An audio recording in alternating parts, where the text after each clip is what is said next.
Let's start. Let's do this. We are reading PsychoCybernetics. This is essentially one of the greatest books about personal development. It's actually science. It's the foundation. We're getting started, ladies and gentlemen. Let's do this. I'm gonna read this book. You know what I'm saying? It's gonna be dope. I'm gonna set my tripod up, right? Let's do this. Rock and roll, baby.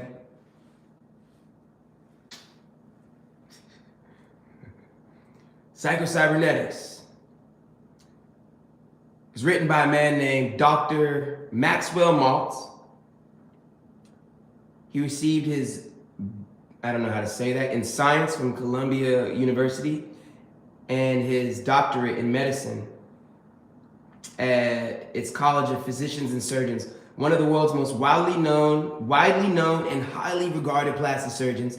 He lectured at the University of Amsterdam, University of Rome, Paris, Nicaragua, El Salvador. He's been to a lot of places and done a lot of incredible things through his teachings, and has transformed people's lives. So we're about to learn about this man and the science that he basically discovered.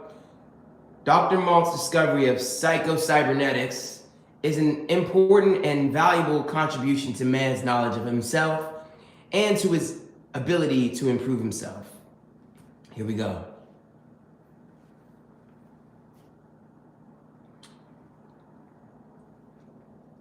The secret of using this book to change your life. Discovery of the self-image represents a breakthrough in psychology and the field of creative personality, the self-image. The significance of the self-image has been recognized for more than a decade. Yet there's been little written about it. Curiously enough, this is not because self-image psychology has not worked, but because it has worked so amazingly well. As one of my colleagues expressed it, I am reluctant to publish my findings, especially for the lay public, because if I presented some of my case histories and described the rather amazing and spectacular improvements in personality, I would be accused of exaggerating or trying to start a cult, or both. I too felt the same sort of reluctance. Any book I might write on the subject would be sure to be regarded as somewhat unorthodox by some of my colleagues for several reasons. In the first place, it is somewhat unorthodox for a plastic surgeon to write a book on psychology. In the second place, it would probably be regarded in some quarters as even more unorthodox to go outside the tight little dogma, the closed system of the science of psychology, and seek answers concerning human behavior in the field of psychics, or physics, anatomy, and the new science of cybernetics. My answer is that any good plastic surgeon is and must be a psychologist. Whether he would have it so or not, when you change a man's face, you must invariably change his future. Change his physical image, and nearly always you change the man, his personality, his behavior, and sometimes even his basic talents and abilities. Beauty is more than skin deep. A plastic surgeon does not simply alter a man's face. He alters the man's inner self. The incisions he makes are more than skin deep. They frequently cut deep into his psyche as well. I decided a long time ago that this is an awesome responsibility and that I owe it to my patients and to myself to know something about what I am doing. No responsible MD would attempt to perform extensive plastic surgery without specialized knowledge and training.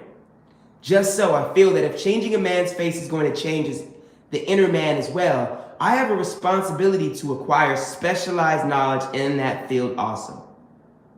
Failures that led to success. In a previous book, written some 20 years ago, New Faces, New Futures, I published a more or less collection of case histories where plastic surgery, and particularly facial plastic surgery, had opened the door to a new life for many people. The book told of the amazing changes that often occur quite suddenly and dramatically in a person's personality when you change their face. I was elated at my success in this respect, but like Sir Humphrey Davy, I learned more from my failures than from my successes. Some patients showed no change in personality after surgery. In most cases, a person who had a conspicuously ugly face or some freakish feature corrected by surgery experienced an almost immediate rise in self-esteem and self-confidence. But in some cases, the patient continued to feel inadequate and experienced feelings of inferiority. In short, these failures continued to feel, act, and behave just as if they still had an ugly face. So what he's saying is, Dr. Maxwell Maltz discovered that even when he was doing plastic surgery on people and he was maybe altering people who had freakishly ugly features and made them look very beautiful aesthetically, they still dealt with feelings of inadequacy and inferiority.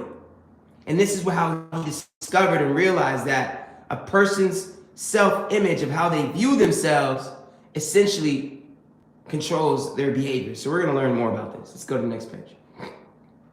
This indicated to me that reconstruction of the physical image itself was not the real key to changes in personality. There was something else which was usually influenced by facial surgery, but sometimes not. When this something else was reconstructed, the person himself changed. When this something else was not reconstructed, the person himself remained the same, although his physical features might radically be different. The face of personality. It was as if personality itself had a face. This non-physical face of personality seemed to be the real key to personality change. If it remained scarred, distorted, ugly, or inferior, the person himself acted out this role in his behavior regardless of the changes in physical appearance. If this face of personality could be reconstructed, if old emotional scars could be removed, then the person himself, even without that could be removed, then the person himself changed, even without facial plastic surgery. Once I began to explore this area, I found more and more phenomena which confirmed the fact that self-image, the individual's mental and spiritual concept or picture of himself, was the real key to personality and behavior. Powerful. Truth is where you find it. I have always believed in going wherever it may be necessary to find truth, even if international boundaries must be crossed. When I decided to become a plastic surgeon years ago, German doctors were far ahead of the rest of the world in this field. So I went to Germany. In my search for the self-image, I also had to cross boundaries, although invisible ones. Although the science of psychology acknowledged the self-image and its key role in human behavior, psychology's answer to the questions of how the self-image exerts its influence, how it creates a new personality, what happens inside the human nervous system when the self-image is changed, was somehow. I found most of my answers in the new science of cybernetics, which restored theology as a respectable concept in science. It is rather strange that the new science of cybernetics grew out of the work of physicists and mathematicians rather than that of psychologists, especially when it is understood that cybernetics has to do with teleology, goal striving, goal-oriented behavior of mechanical systems. Cybernetics explains what happens and what is necessary in the purposeful behavior of machines. Psychology, with all its vaunted knowledge of the human psyche, had no satisfactory answer for such a simple, goal-oriented, purposeful situation as, for example, how it is possible for a human being to pick up a cigarette from a coffee table and place it in his mouth. But the physicists had an answer. The proponents of many psychological theories were somewhat comparable men who speculated as to what in outer space and on other planets, but could not tell what was in their own backyards. This is pretty enlightening. People are understanding that human behavior, what someone does and what someone is able to achieve, all comes down to the self-image, the spiritual and mental perspective that someone has of themselves. It dictates what we all do on 100% of our entire lives. Everything you do stems from how you view yourself. The job you work, The friends you hang out with, how much money we make, what we do, it all stems on what we believe we can do, and that all stems on how we view ourselves. It's pretty powerful. But this is dope because it gives a lot of us hope. A lot of people feel like they cannot do anything to change and they want to change. But this information is literally the information. This should be taught in schools. Here we go. Let's keep going. It's fascinating. The new science of cybernetics made possible an important breakthrough in psychology. I myself take no credit for the breakthrough other than the recognition of it. The fact that this breakthrough came from the work of physicists and mathematicians should not surprise us. Any breakthrough in science is likely to come from outside the system. Experts are the most thoroughly familiar with the developed knowledge inside the prescribed boundaries of a given science. But any new knowledge must usually come from the outside, not from experts, but from what someone has defined as an input. Pasteur was not an MD. Pasteur was not an MD. The Wright brothers were not aeronautical engineers, but bicycle mechanics. Einstein, properly speaking, was not a physicist, but a mathematician. Yet his findings in mathematics completely turned upside down all the pet theories in physics. Madame Curie was not an MD, but a physicist. Yet she made important contributions to medical science. So what he's saying is that a lot of great discoveries great discoveries typically come from people who are outside of the field. Like the Wright brothers were not aerodynamic engineers, they were bicycle mechanics. It's pretty fascinating. So how can you use this new knowledge? In this book, I have attempted not only to inform you of this new knowledge from the field of cybernetics, but also to demonstrate how you can use it in your own life to achieve goals that are important to you. The general principles. This is so fun. I'm having so much fun, y'all. I'm gonna get some water. Be right back. 1 second. Literally 1 second. I'm still here.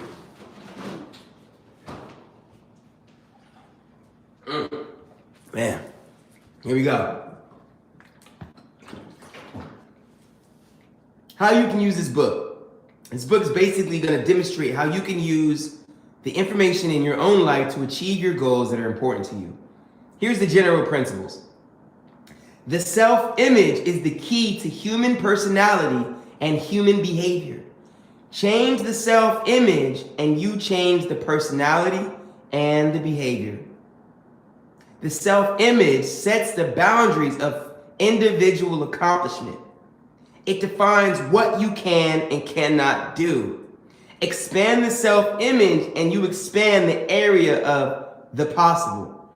The development of an adequate, realistic self-image will seem to imbue the individual with new capabilities, new talents, and literally turn failure into success. The self-image. This makes me think about Michael Jordan. I say this because Michael Jordan was playing basketball with other men who were the same height as him, similar backgrounds. They worked and practiced just as much as him. They all had trainers, but why was he considered the greatest? Why was he just dominating everybody? In my mind, how I hypothesize it is that I believe Michael Jordan was not thinking he was a normal human being. I believe in his mind, he believed he was like a god. He probably didn't say this because he probably looked crazy, right? But in his mind, he's probably, every time he stepped on the court, he was probably saying to himself, I'm a god, I can fly, and I'm playing basketball with a group of mere mortals. Watch me dominate them. In his mind, he probably believed he was a god and that he could fly. He's like, you know what, let me just jump from the fucking free throw line.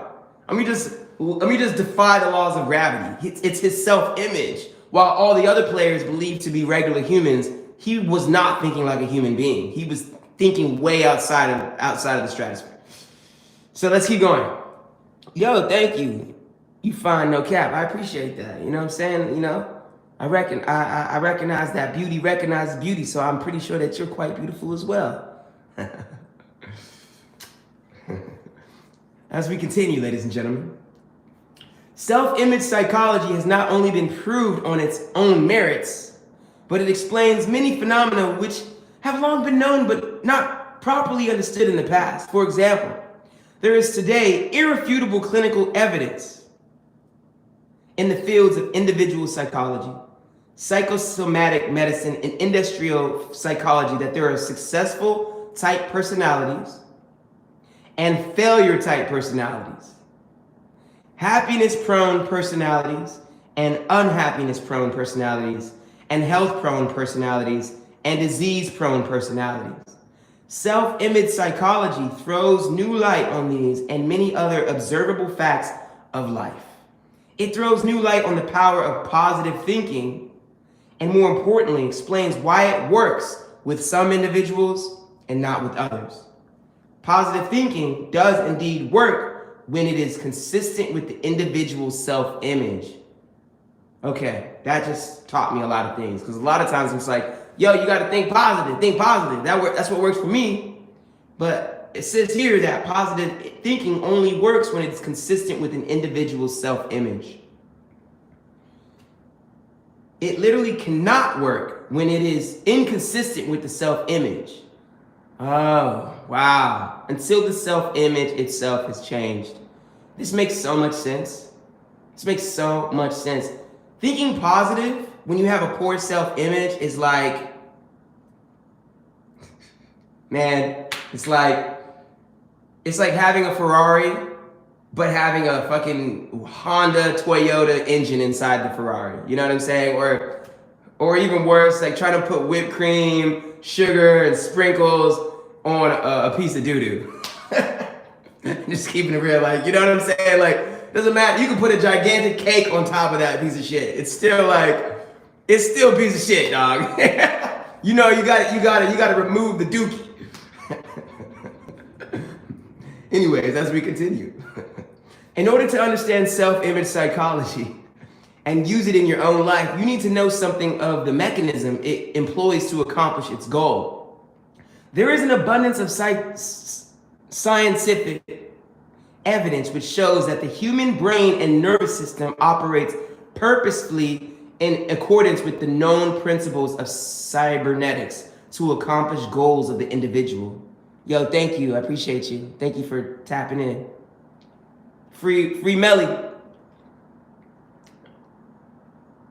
Insofar as function is concerned, the brain and nervous system can constitute a marvelous and complex goal-striving mechanism, a sort of built-in automatic guidance system which works for you as a success mechanism or against you as a failure mechanism. Let me read that again. Insofar as function is concerned, the brain and nervous system constitute a marvelous and complex goal-striving mechanism, a sort of built-in automatic guidance system which works for you as a success mechanism or against you as a failure mechanism, depending on how you, the operator, operated and the goals you set for it. So it sounds like what all these words, like reading this is like trying to read, like, it's like a rap. Insofar as function is concerned, the brain and nervous system constitute a marvelous and complex goal-striving mechanism. It's like all these like inflections in the words. Okay, so believe what they're saying is that the brain, the body, we have a goal-striving mechanism within us that we can achieve our goals through, and it can work for us, but we have to use it in a certain way to make it work for us. And we're always using it. We're always using it to some capacity to either become successful or to fail. And it comes down to learning how to use it. Wolf Chief, yo, what up? Greetings. As we continue, it is also rather ironic that cybernetics, which began as the study of machines and mechanical principles, goes far to restore the dignity of man as a unique, creative being. Psychology, which began with the study of man's psyche or soul, almost ended up depriving man of his soul. The behaviorists who understood, I'm gonna answer your question in one second. I'm just gonna read the rest of this paragraph and I'm gonna let you know. the behaviorists who understood neither the man nor his machine and thereby confused the one with the other told us that thought is merely the movement of electrons and consciousness merely a chemical action. Will and purpose were myths. Cybernetics, which began with the study of physical machines, makes no such mistake. The science of cybernetics does not tell us that man is a machine, but that man has and uses a machine. Moreover, it tells us how the machine functions and how it can be used. Okay, so we're reading a book called PsychoCybernetics. This is a book written by Dr. Maxwell Maltz, an incredibly powerfully intelligent researcher, and he was a plastic surgeon. And through his research through plastic surgery, he found that even though he was able to alter someone's face, maybe someone had a crooked nose or they had freakishly ugly features, he was able to alter and upgrade their face, like to make them look incredibly aesthetically beautiful. A lot of people, their personalities changed and they felt more confident. But he also recognized that some people still had the personality of inadequacy and a lack of self-esteem. Even though they looked beautiful and gorgeous, they still carried themselves with a low self-esteem about themselves. And he basically was confused by that and started to realize that the external of a person does not dictate you, and it's all about a self-image. The person was beautiful on the outside, but they still saw themselves as ugly. And so he started to go on the research of understanding the power of personal development and how we can become more successful, how we can achieve our goals and dreams. And he realized that it's all about the self-image. How we view ourselves is going to control the behaviors that we take every day.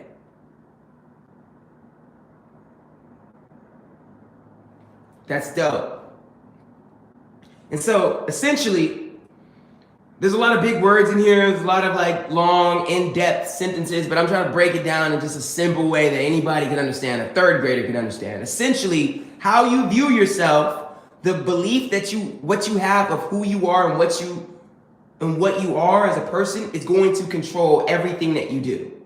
The belief that you have of who you are controls how much money you make, what success you make, the goals you have and achieve, the things you accomplish. Everything comes down to how you see yourself.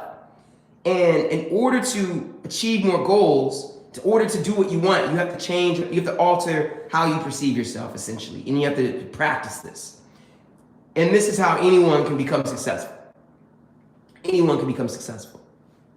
And so basically, people can have goals, they can work super hard, but if they see themselves as a failure, they will inevitably fuck the shit up. They will fuck the situation up. You know what I'm saying? If you see yourself as less than, no matter what, you will find a way you will always come back to your original identity. So how you see yourself controls yourself. How you view yourself controls your behavior. Controls your behavior. I wish I knew this like 10 years ago. I wish I knew this 10 years ago. I mean, I'm thankful that I didn't. I'm beautiful. I love life. The past is the past, and I love everything that happened the way it happened, because it's like Bruce Wayne. You know what I mean? It's like any superhero. They had to go through shit to become a superhero. You know what I mean? You don't become a superhero without going through some shit. So it's like, I'm thankful for the shit I've walked through. You know what I'm saying? And I'm just reading this to help you guys not walk in that same piece of shit. You know what I'm saying? Excuse my language, but I like to balance things out. We're doing some educational, collegiate type communication, but then balance it out with some fun. You know what I'm saying? A little bit of this, a little bit of that. So here we go. Boom. Let's keep talking. Experiencing is the secret. The self-image is changed. Bruce Wayne is a fictional character. You're absolutely right. That is a fact. You do know a lot of things. And one thing you know is that Bruce Wayne is a fictional character. However, we can use fictional characters as examples to allude to regular life, because even though Bruce Wayne is a fictional character, it's a human being. You know what I mean? So we can use these things as ways to relate to our stories now. Experiencing is the secret. The self-image is changed for better or worse, not by intellect alone, nor by intellectual knowledge alone, but by experiencing. Wittingly or unwittingly, you develop your self-image by your creative experiencing in the past. You can change it by the same method. It is not the child who's taught about love, but the child who has experienced love that grows into a healthy, happy, well-adjusted adult. Our present state of self-confidence and poise is the result of what we have experienced, rather than what we have learned intellectually. Self-image psychology also bridges the gap and resolves apparent conflicts between the various therapeutic methods used today. It furnishes a common denominator for direct and indirect counseling, clinical psychology, psychoanalysis, and even autosuggestion. All in one way or another use creative experiencing to build a better self-image. Regardless of theories, this is what really happens. For example, in the therapeutic situation employed by psychoanalytical school, the analyst never criticizes, disapproves, or moralizes, is never shocked as the patient pours out his fears, his shames, his guilt feelings, and his bad thoughts. For perhaps the first time in his life, the patient experiences acceptance as a human being. He feels that his self has some worth and dignity, and he comes to accept himself and to conceive of his self in new terms. Powerful. Powerful.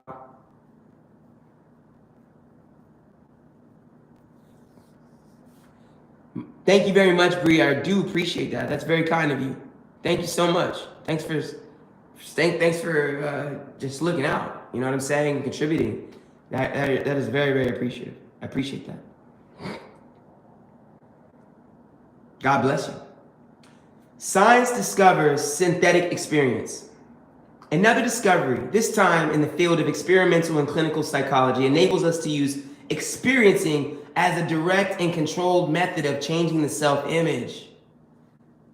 Actual real-life experience can be a hard and ruthless teacher. Throw a man in water over his head and the experience may teach him to swim. The same experience may cause another man to drown. The army makes a man out of many young boys. But there is no doubt in that army experience also makes many psychoneurotics. For centuries, it has been recognized that nothing succeeds like success. We learn to function successfully by experiencing success. Memories of past successes act as built-in stored information, which gives us self-confidence for the present task. But how can a person draw upon memories of past successful experiences when he's experienced only failure? His plight is somewhat comparable to the young man who cannot secure a job because he has no experience and cannot acquire experience because he cannot get a job. I get that. I understand that. This dilemma was solved by another important discovery, which, for all practical purposes, allows us to synthesize experience to literally create experience and to control it in the laboratory of our minds. Experimental and clinical psychologists have proved beyond a shadow of a doubt that the human nervous system cannot tell the difference between an actual experience and an experience imagined vividly and in detail. So so what he's saying is, maybe someone has been a failure their whole life. How do we make someone who believes that they're a failure believe that they're a success if they've never experienced any success? It's almost like a person who wants a job but has no experience to get the job. You know, and he can't get the job to get experience. So it's like you could be stuck you're kind of stuck in a quagmire. You know what I mean? Like, how do we train someone who's only seen failure their whole life to believe that they can succeed? And this book is basically the secrets to all of that. I wouldn't even call it secrets. But I think this is secret because it's like most people don't know this. This book should be more famous. A lot of people know this book, but this information would change the world. It would change the world if everyone was reading this.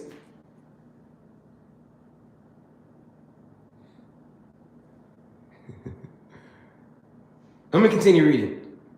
Although this may appear to be, continue reading. Here we go.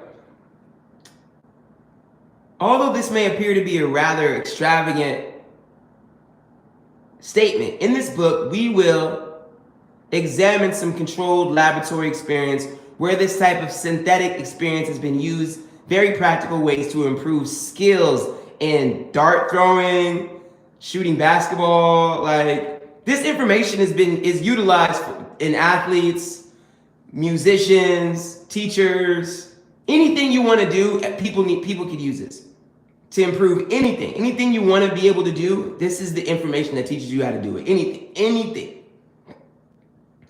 We will see it at work in the lives of individuals who have used it to improve their skill in public speaking, overcome the fear of the dentist, develop social poise, develop self-confidence, sell more goods, become more proficient in chess, and practically every other conceivable type of situation where experience is recognized to bring success. We will take a look at an amazing experiment in which two prominent doctors arrange things so that neurotics could experience normally and thereby cure them. Perhaps most important of all, we will learn how chronically unhappy people have learned to enjoy life by experiencing happiness. The secret of using this book to change your life. This book has been designed not merely to be read, but to be experienced. You can acquire information from reading a book, but to experience, you must creatively respond to information. Acquiring information itself is passive. Experience is active. When you experience, something happens inside your nervous system and your brain. New engrams and neural patterns are recorded in the gray matter of your brain. This book has been designed to force you to literally experience. Tailor-made, prefabricated case histories have been kept intentionally to a minimum. Instead, you are asked to furnish your own case studies by exercising imagination and memory.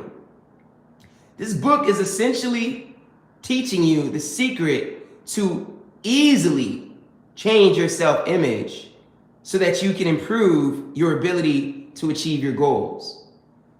How to effortlessly experience without actually being in the experience, and how to do that using the mind. And these experiences that you imagine through consistent practice essentially trains your mind to think and feel through your certain nervous system in such a way that it alters your belief of who you are. It's pretty powerful, and what you can accomplish, essentially. Here we go, ladies and gentlemen. We're having a good time. I could use a cigarette right now, some sort of cigar, you know what I mean? But right now, not right now. Maybe a glass of wine would be nice to loosen up, but we're gonna drink water right now. Here we go. That's dope. Yo, I appreciate everybody who's in my live, who's contributing to writing things down. We got Wolf Chief 1 in here. We got Baby Jack. We got your fave Bree. My homie Erzarin up in here. We up in here, ladies and gentlemen. Let's roll. I have not supplied summaries at the end of each chapter. Instead, you are asked to jot down the most important points which appeal to you as key points which should be remembered. You will digest the information in this book better if you do your own analysis and summation of the chapters. Finally, you will find throughout the book certain things to do and certain practice exercises which you are asked to perform. These exercises are simple and easy to perform, but they must be done regularly if you are to derive maximum benefit from them. This is the book that I'm going to use for my coaching program. I just had a prospect on the phone, one of the first ones that just started this, because I want to help people with their self-development and personal development. And now I'm like, you know what? This book is going to be like the book that I'm going to use to teach. And I'm going to take all of this information and distill it in a way that anyone can understand. Wolf Chief, please explain. Wolf Chief, can you please write down what aspect of this you'd like for me to explain, and I will explain. I will break this down because there's a lot of this book was written, by the way, in 1960. It's not that long ago, but some time ago. And that has to do with anything, but it was written by a doctor. So there's sometimes the wording in here can be there's a lot. So as I'm reading, I would like to break it down so that y'all can understand. But I'm going to let me know what you want some help with. But basically, PsychoCybernetics, this is a book about the science of personal development and how anyone can essentially achieve any goal that they have and improve themselves as a person. The science. It's not, woo-woo stuff. It's not like just like things you can't see and touch, but actual practical exercises that can be utilized to literally change yourself, to become anything. To become anything. Like this book should be given this book should be given to inmates at every prison. Every prison should have it. You should be required. Like if I was to, they're not going to do that. You know what I'm saying? Because that goes against the agenda. But if I had a prison, I'd give this book to every single you have to read this book because it's going to change everyone's life. You have to. It's part of the requirement. Because it's what will change people's lives. Anyways, here we go. Reserve judgment for 21 days. Do not allow yourself to become discouraged if nothing seems to happen when you set about practicing the various techniques outlined in this book for changing your self-image. Not only would I give this book to inmates, I'd give this book to, if I had a rehab center for people who are addicted to any kind of drug, I would be giving this book to those. This book, you'd be required to read this book. You'd be required. Anyways, we go back to what we're saying. Do not allow yourself to become discouraged if nothing seems to happen when you set about practicing the various techniques outlined in this book for changing your self-image. Instead, reserve judgment and go on practicing for a minimum of 21 days. So essentially what he's saying is there's exercises in this book and you should reserve judgment if you don't see any immediate benefits from the exercises. He's saying that it takes some time for the exercises to truly take effect.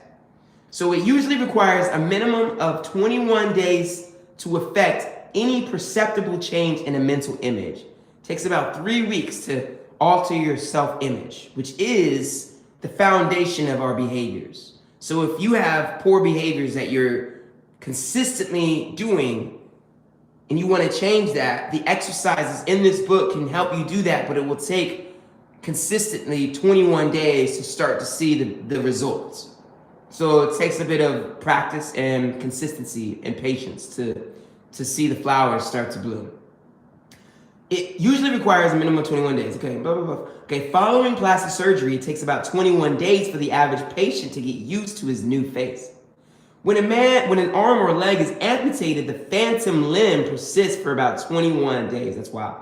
People must live in a new house for about 3 weeks before it begins to seem like home. These and many other commonly observed phenomena tend to show that it requires a minimum of about 21 days for an old mental image to dissolve and a new one to gel. Therefore, you will derive more benefit from this book if you will secure your own consent to reserve critical judgment for at least 3 weeks.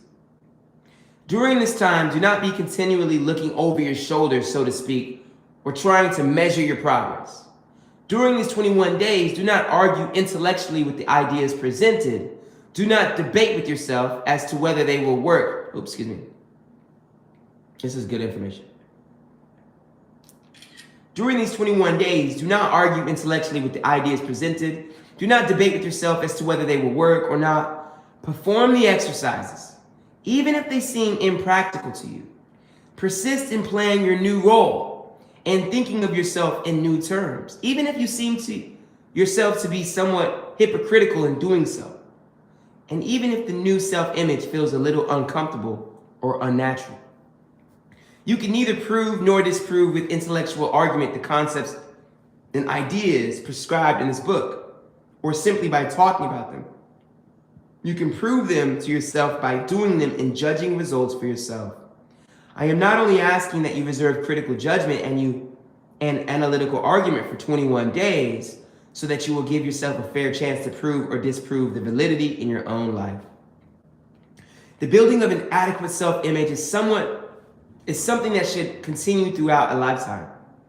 Admittedly, you cannot accomplish a lifetime of growth in 3 weeks.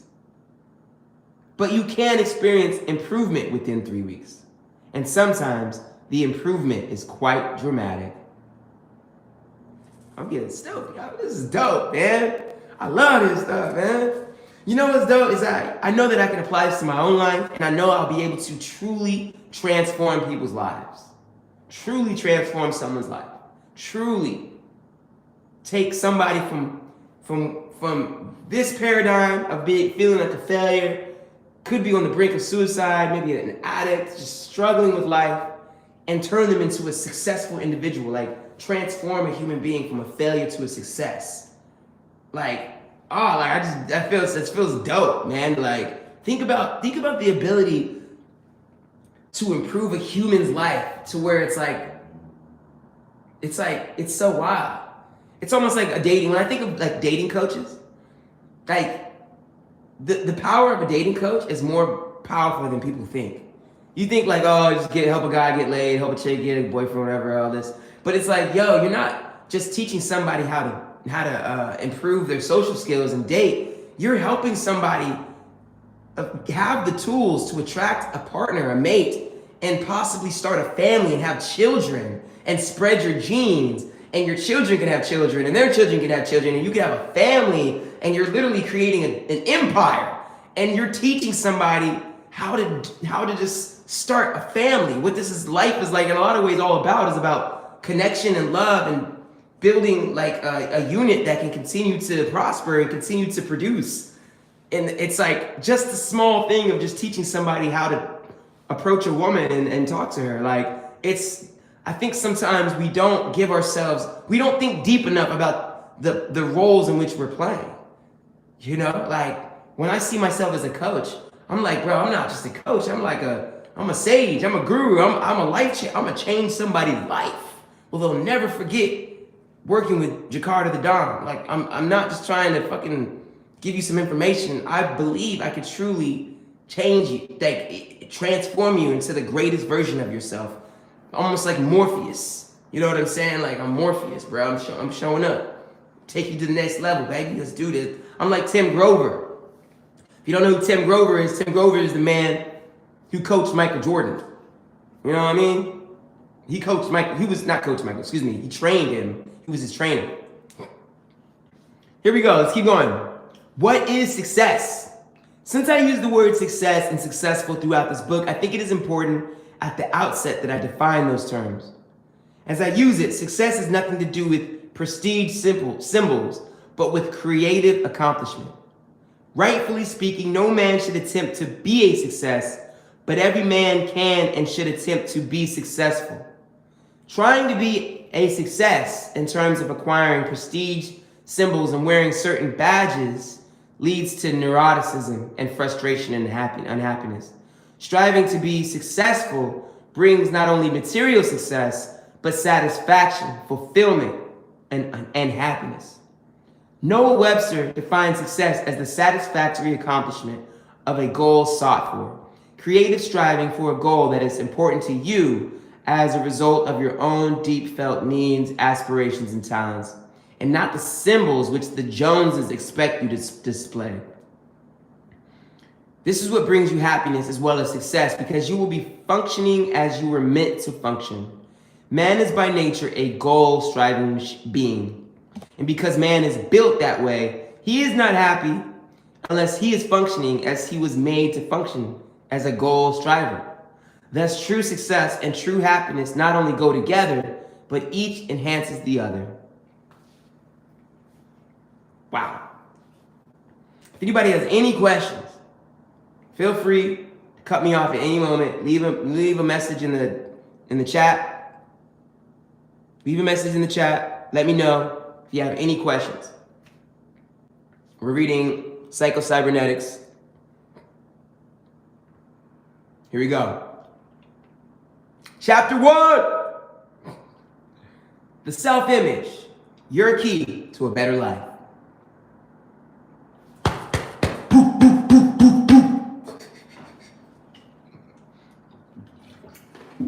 I've been doing that the last couple days, just to hype myself up.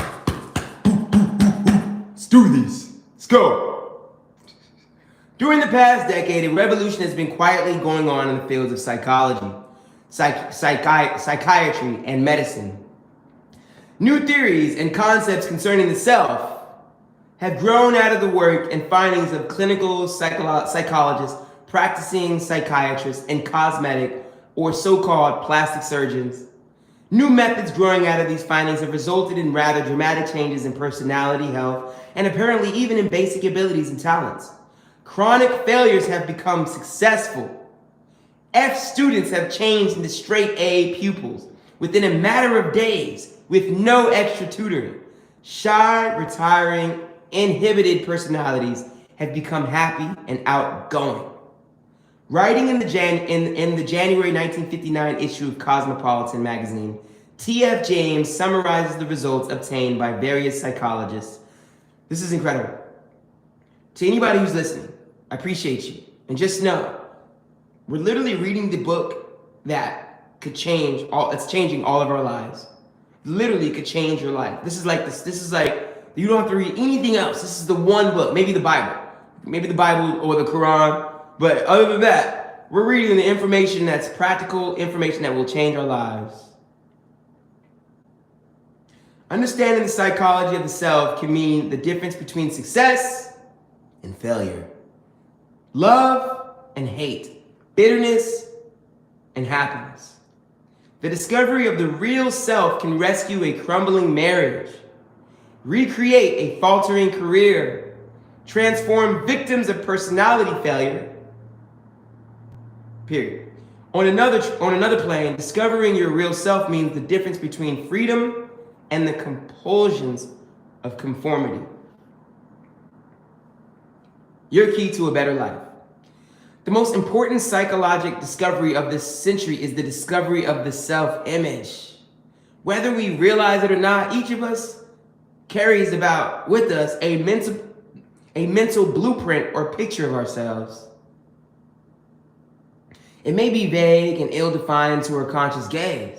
In fact, it may not be consciously recognizable at all, but it is there, complete down to the last detail. This self-image is our conception of the sort of person I am. The self-conception of who you are, basically the sort of person you see yourself. It has been built up from our own beliefs about ourselves, but most of these beliefs about ourselves have unconsciously been formed from our past experiences, our successes and failures, our humiliations, our triumphs, and the way other people have reacted to us, especially in early childhood. From all these, we mentally construct a self, or a picture of a self. Once an idea, where we at? Where we at? Oh yeah, okay. React, especially in early high. From all these, God, well, not damn, I lost my spot. Give me a sec, maybe I need some water. Let's take a commercial break.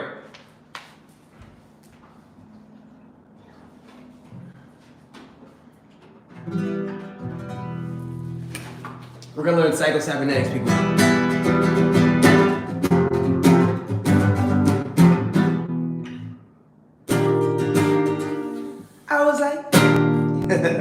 I was like, yo.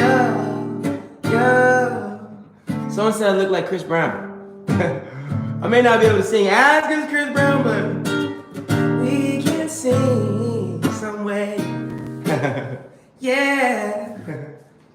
You made me have to pull the guitar out for you.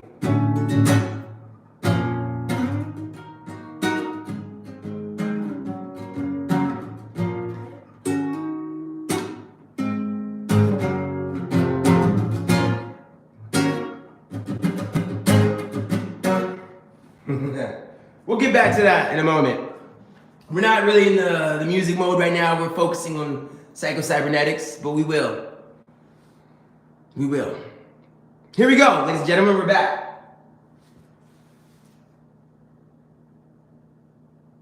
The most important psychological discovery of the century is the discovery of the self-image. The self-image becomes a golden key. Okay, here we go. The most important psychological discovery of the century is the discovery of the self-image. Whether we realize it or not, each of us carries about with us a mental blueprint or picture of ourselves. It may be vague and ill-defined to our conscious gaze. In fact, it may not be consciously recognizable at all.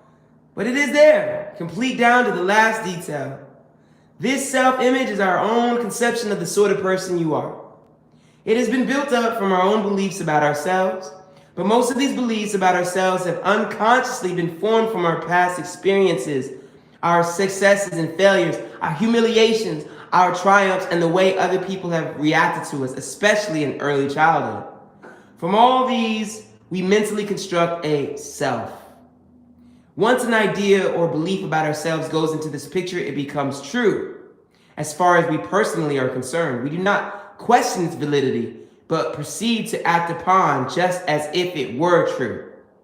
The self-image becomes a golden key to living a better life because of two important discoveries. All your actions, feelings, behavior, even your abilities are always consistent with this self-image.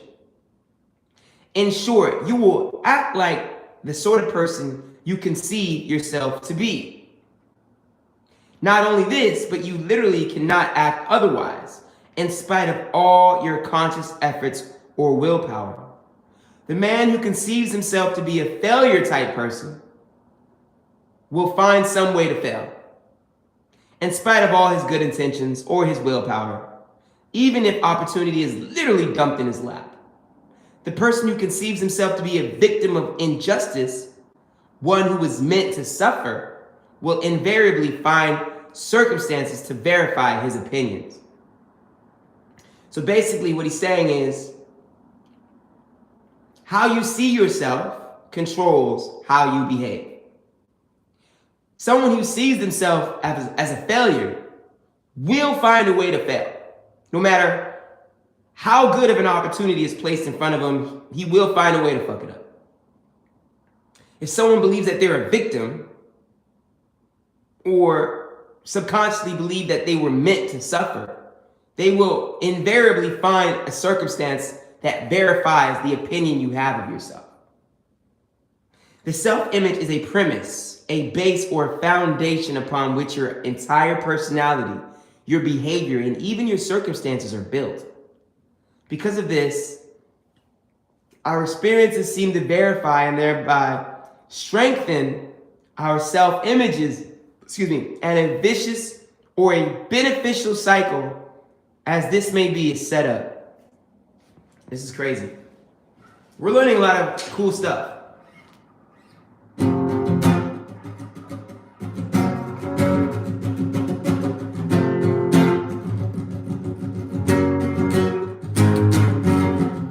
We're learning about PsychoCybernetics. PsychoCybernetic, so magnetic, the way you connected, calm, cool, and collected. And you're calm and cool and collected, baby. And you're calm and cool, and you're calm and cool and collected, yeah.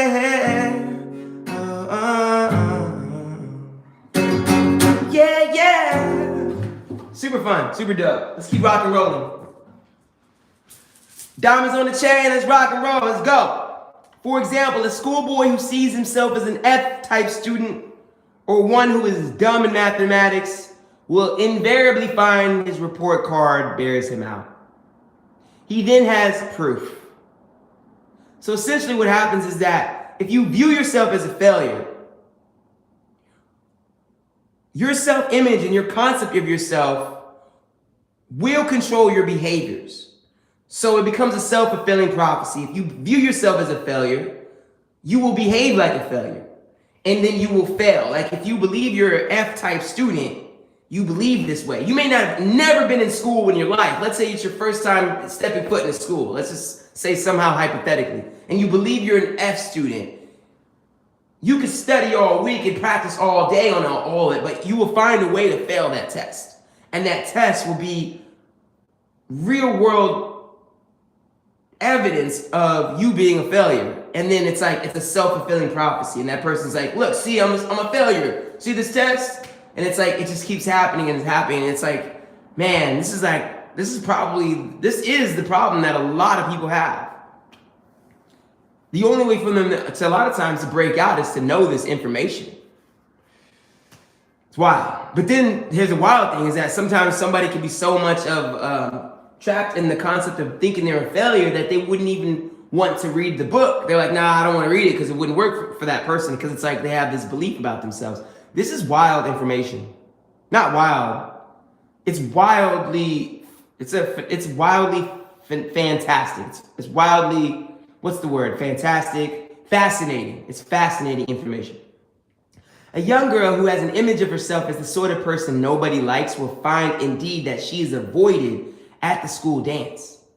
She literally invites rejection. Her woe-begone expression, her hand-dog manner, her over-anxiousness to please, or perhaps her unconscious hostility towards those she anticipates will affront her, all act to drive away those whom she would attract. In the same manner, a salesman or a businessman who also finds that his actual experiences tend to prove his self-image is correct. It's a self-fulfilling prophecy. When you believe that you are a failure, you will go out into the world and you will carry yourself like a failure. Like you'll do things that will attract failing. And then when you fail, it basically reinforces that belief about yourself. And then you stay constantly in this motion. And so people who believe that they're a success, what happens is success begets success begets success. And it's a self-fulfilling prophecy. They believe they're a success, so they go out into the world and they behave like a success, and then they succeed, and then that's confirmation, and it basically re-solidifies that they believe who they are. And so, basically, this is all talking about the concept of the self-image. We must alter our self-image to change our lives. We must see ourselves differently. You have to stop seeing yourself as a failure or someone who can't achieve anything in life, or someone who won't amount to anything. Or if you're an addict, let's say you have been addicted to things, you shouldn't see yourself as an addict. You just may have had an addiction, but it doesn't mean you are an addict. It's like we have to change how we see ourselves, man, because then that's what's going to allow us to break free from a cycle of poverty, failure, misfortune, unluckiness, all of these things that people struggle with on a day-to-day basis and don't even know why.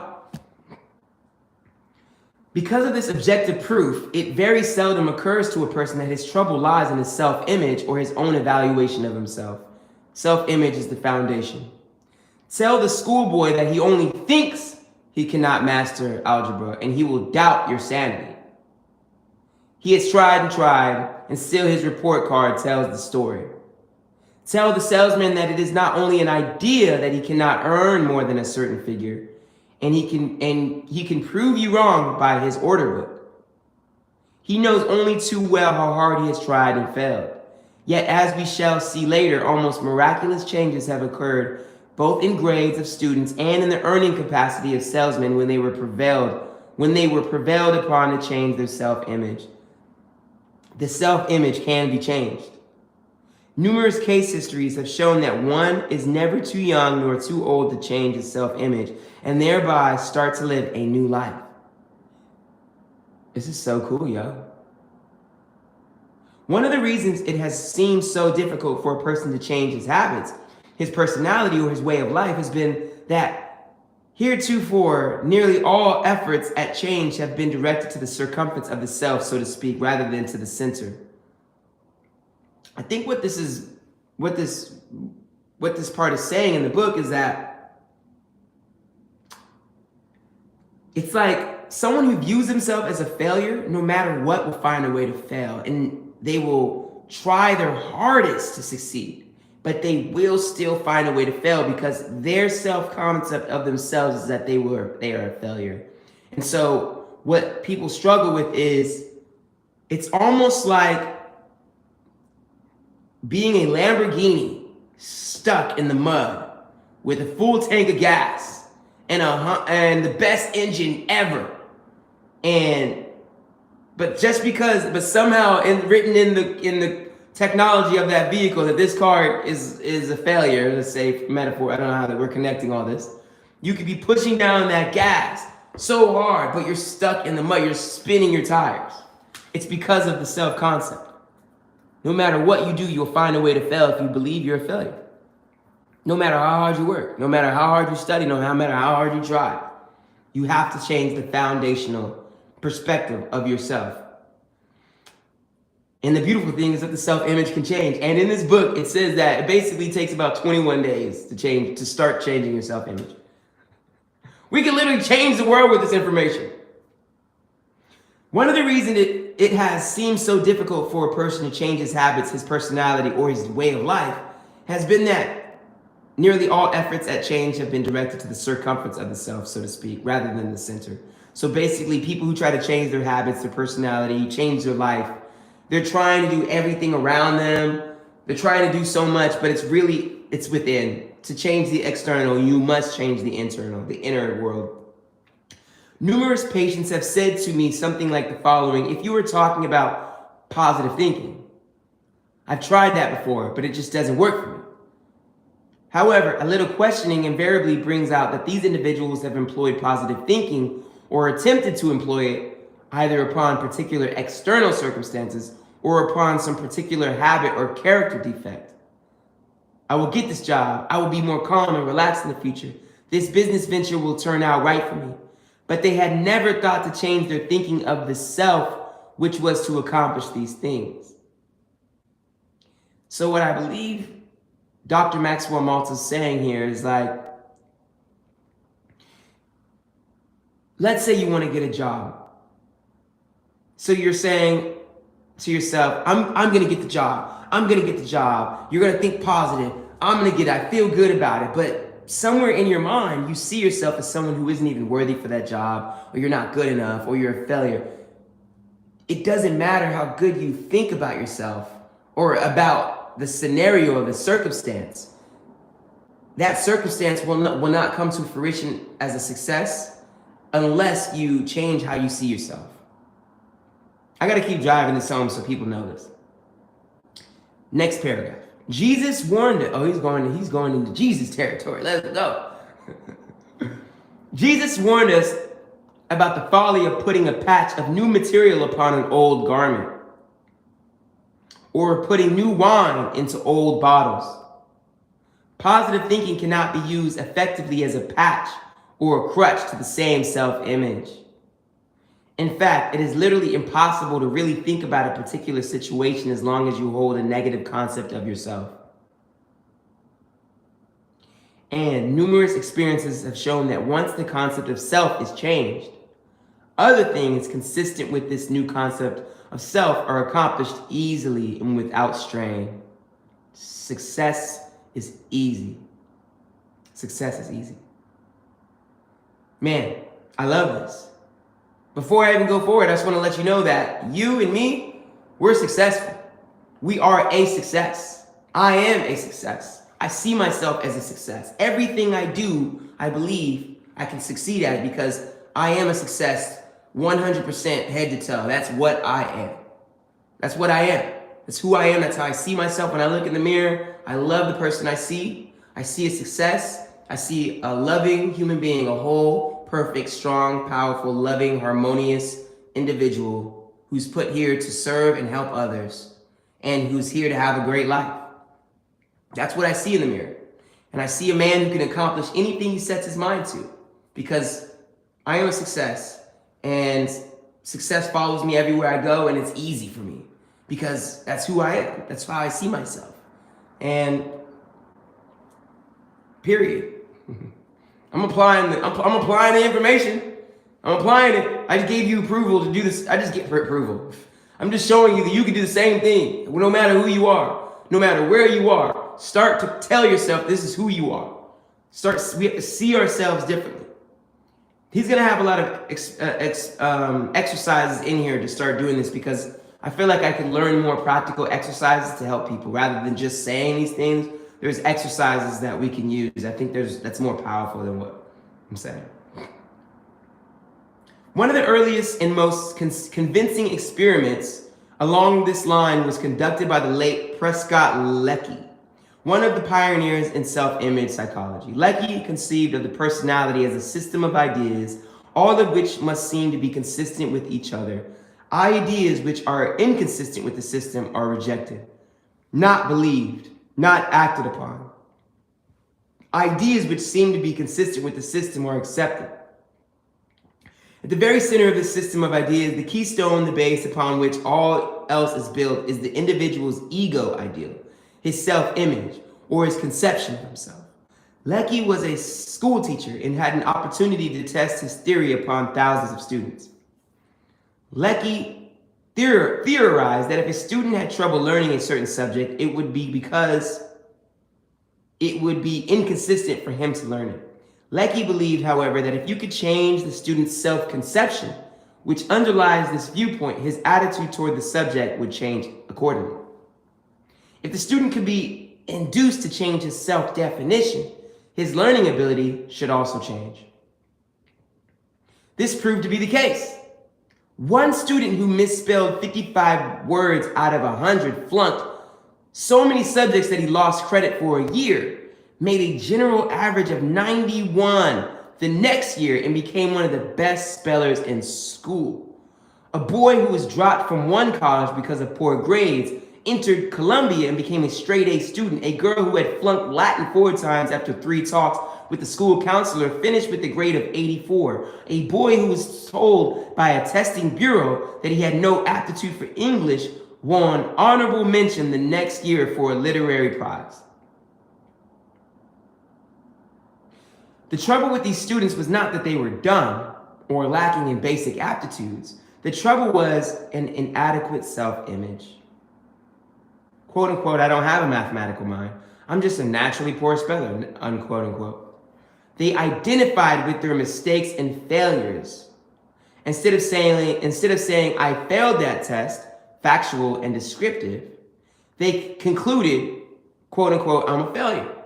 Instead of saying, I flunked that subject, they said, quote unquote, I am a flunk out. For those who are interested in learning more of Lecky's work, I recommend securing a copy of his book, Self-Consistency, A Theory of Personality. I'm going to copy this. This is great. My own files contain, Lecky also used the same method to cure students of such habits as nail biting and stuttering. My own files contain case histories just as convincing. The man who was so afraid of strangers that he seldom ventured out of his house, and who now makes his living as a public speaker. The salesman who had already prepared a letter of resignation because he just wasn't cut out for selling. And 6 months later was #1 man on a force of 100 salesmen.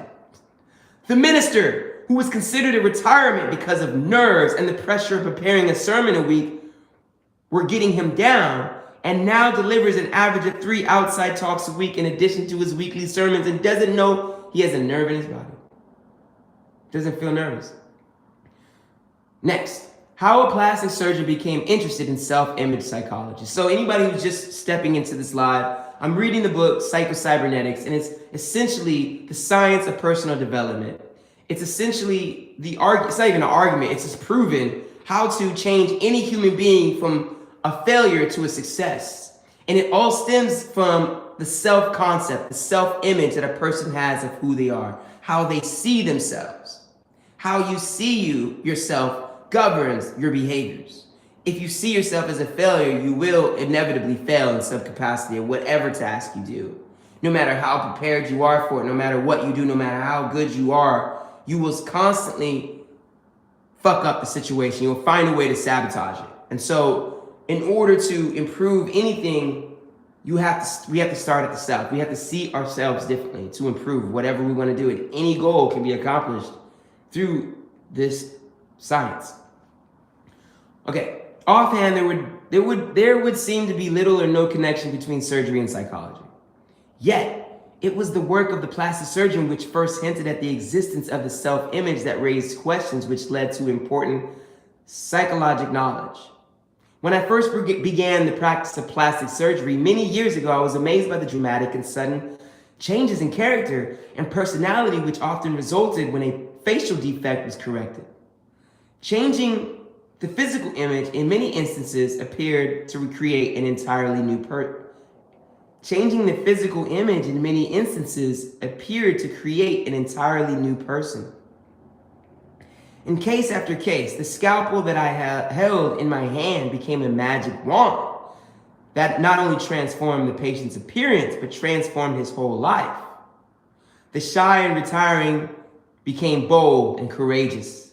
A moronic, quote-unquote, stupid boy changed into an alert, bright youngster who went on to become an executive with a prominent firm. A salesman who had lost his touch and his faith in himself became a model of self-confidence. And perhaps the most startling of all was the habitual, hardened criminal who changed almost overnight from incorrigible, who had never shown any desire to change, into a model prisoner who wanted a parole and went on to assume a responsible role in society. I just said this. I just said that this is the book that anyone who is in prison or at any jail in county or whatever, like they all need this book. This will change their life.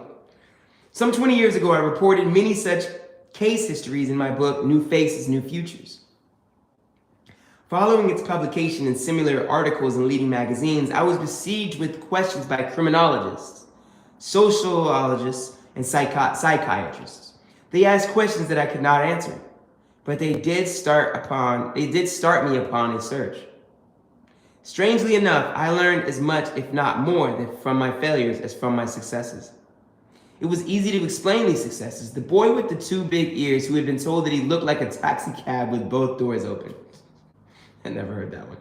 He had been ridiculed all his life, often cruelly. Association with playmates meant humiliation and pain.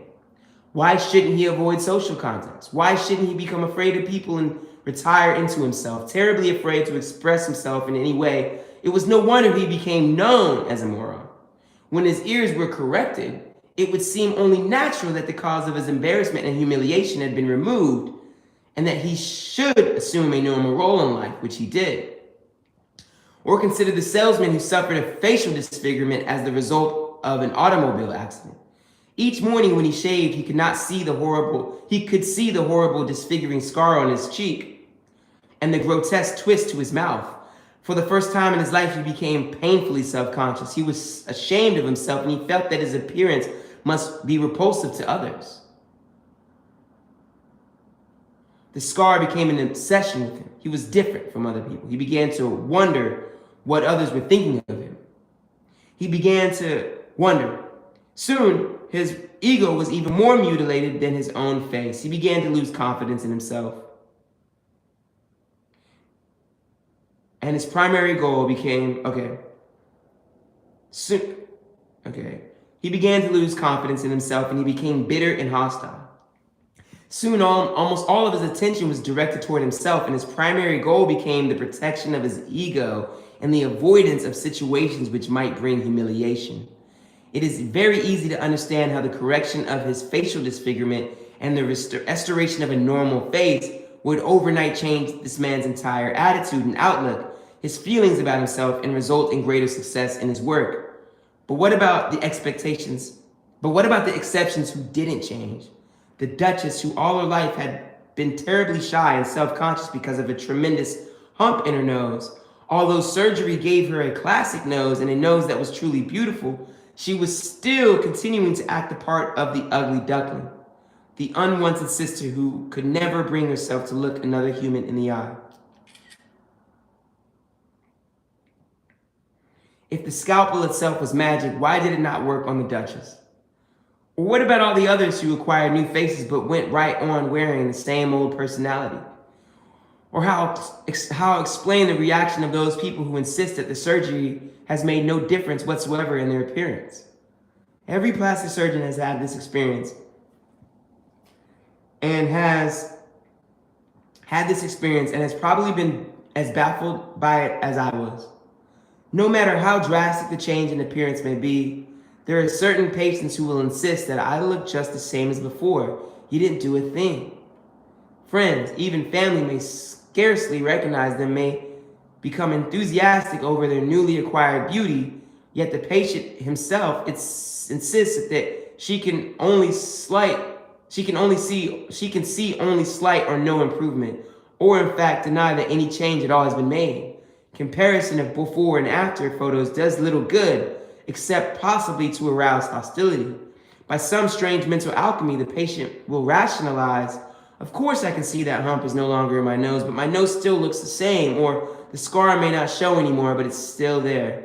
So basically what he's saying is that as a plastic surgeon, some people would have he would modify people's faces from maybe they had a poorly shaped nose, and he would make it look very beautiful, and they would feel so much more confident. And he looked at the scalpel as a magic wand to improving someone's self-confidence, but still there were some exceptions where he would literally alter someone's face into looking incredibly beautiful. Maybe if they had a freak accident and they could not, and their face was literally like effed up. It was just like clear, like this person looked kind of like messed up. And then he would alter their face to bring them and make them look beautiful. Even though they had a beautiful face, they would still carry themselves with low self-esteem. They would still carry themselves how they looked prior to the surgery. And so essentially this led him down the science and study of self-image, that the external isn't the control mechanism to improving someone's behavior, but it's how you see yourself inside. Just because you have a beautiful face, you may see yourself as an ugly person. And so you may still behave as such.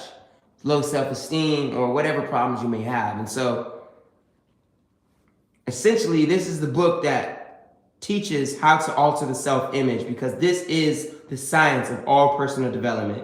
This is what it's all about, and this is this is the foundation, ladies and gentlemen. We are stepping in to the promised land. Let's rock and roll, baby. Scars that bring pride instead of shame. Still, another clue in search of the elusive self-image was the fact that not all scars or disfigurements bring shame and humiliation. When I was a young medical student in Germany, I saw another student proudly wearing his saber scar, much as an American might wear the Medal of Honor.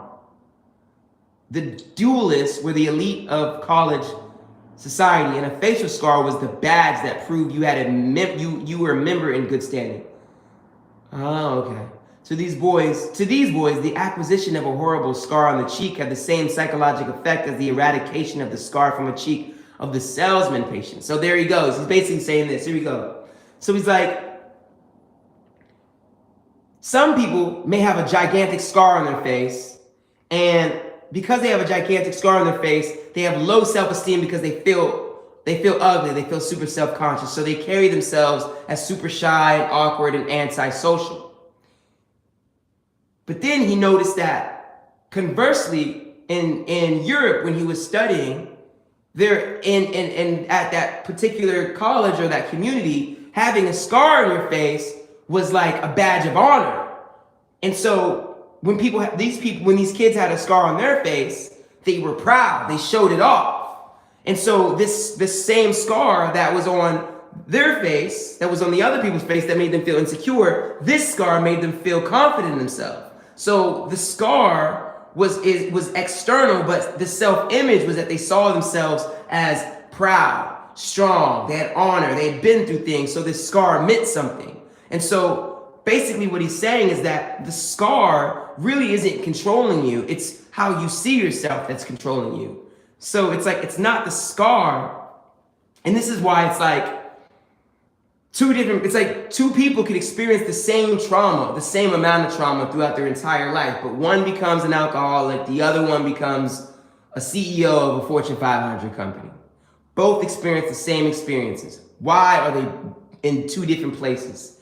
They both see themselves differently. They see themselves differently and their experience and how it shaped them. They see themselves differently. One may think that they're a failure because of what they experienced. The other one may say, you know what, I am a success because of what I've experienced, because this experience is going to teach me what I need to know to be successful, because that's how I see myself. This is powerful information, yo. You could change anyone's life with this. This book is PsychoCybernetics, and I highly recommend everyone read it. Everybody. As we continue, to these boys, the acquisition of a horrible scar on the cheek had the same psychological effect as the eradication of the scar from the cheek of the other patient. And in old New Orleans, a Creole wore an eye patch in much the same way. I began to see that a knife itself, he's a what's it called? Plastic surgeon. The scalpel held no magical powers. It could be used on one person to inflict a scar and on another to erase a scar with the same psychological results. The mystery of imaginary ugliness. To a person handicapped by a genuine congenital defect or suffering from an actual facial disfigurement as a result of an accident, plastic surgery can indeed seemingly perform magic. From such cases, it would be easy to theorize that the cure-all for all neurosis, unhappiness, failure, fear, anxiety, and a lack of self-confidence would be wholesale plastic surgery to remove all bodily defects.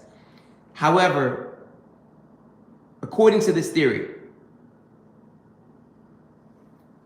people with normal or acceptable faces should be singularly free from all psychological handicaps. They should be cheerful, happy, self-confident, free from anxiety and worry. We know only too well this is not true. Now, if anybody's watching, if any questions, ask away. Now, can such a theory explain the people who visit the office of a plastic surgeon and demand a facelift to cure a purely imaginary ugliness? There are the 35 or 45-year-old women who are convinced that they look old, even though their appearance is perfectly normal, and in many cases, unusually attractive.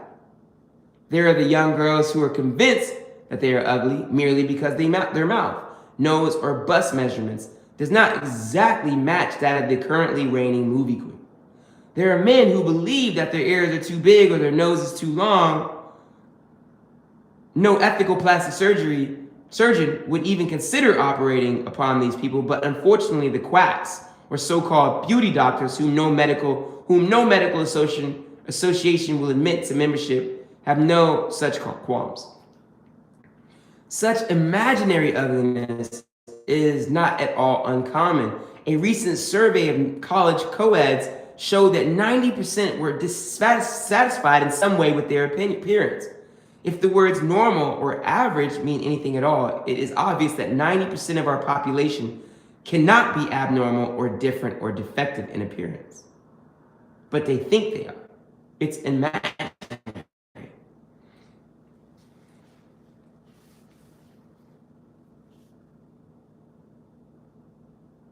Yet similar surveys have shown that approximately the same percentage of our general population find some reason to be ashamed of their body image. These people react just as if they suffered an actual disfigurement. They feel the same shame. They develop the same fears and anxieties.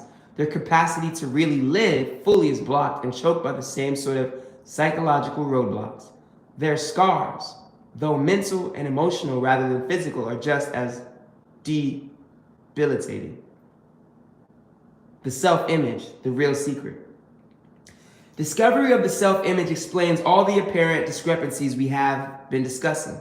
It is the common denominator, the determining factor in all our cases, histories, the failures as well as the successes. The secret is this: to really live, that is to find life reasonably satisfying, you must have an adequate and realistic self-image that you can live with.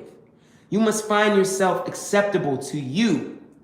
You must have a wholesome self-esteem. You must have a self that you can trust and believe in.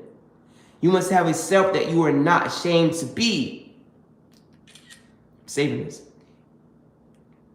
And one that you can feel free to express creatively rather than to hide or cover up. You must have a self that corresponds to reality so that you can function effectively in a real world.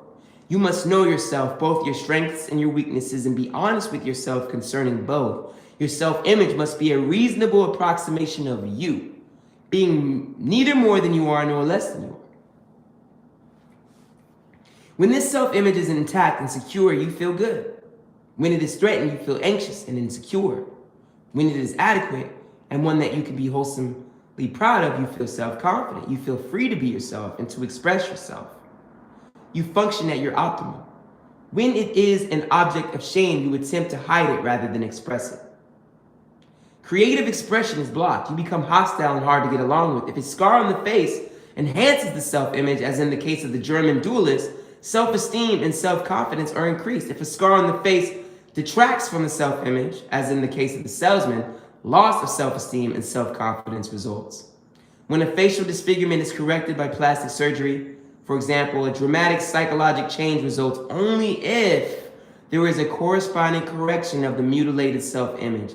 Sometimes the image of a disfigured self persists even after successful surgery.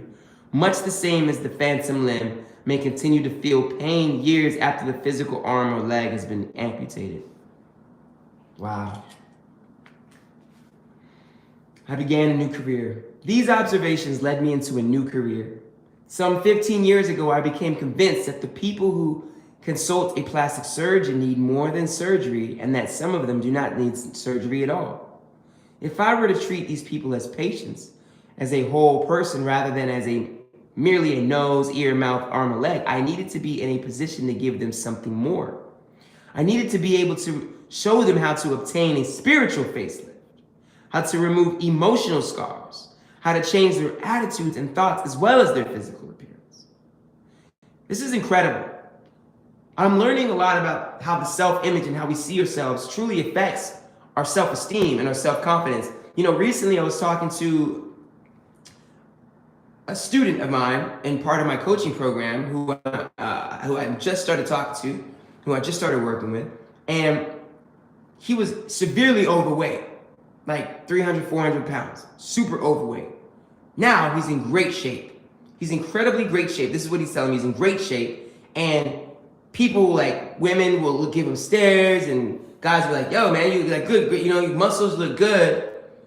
And he was telling me that even though people are looking at him and giving him attention, he still feels incredibly anxious being in social interactions. And he feels super insecure about himself.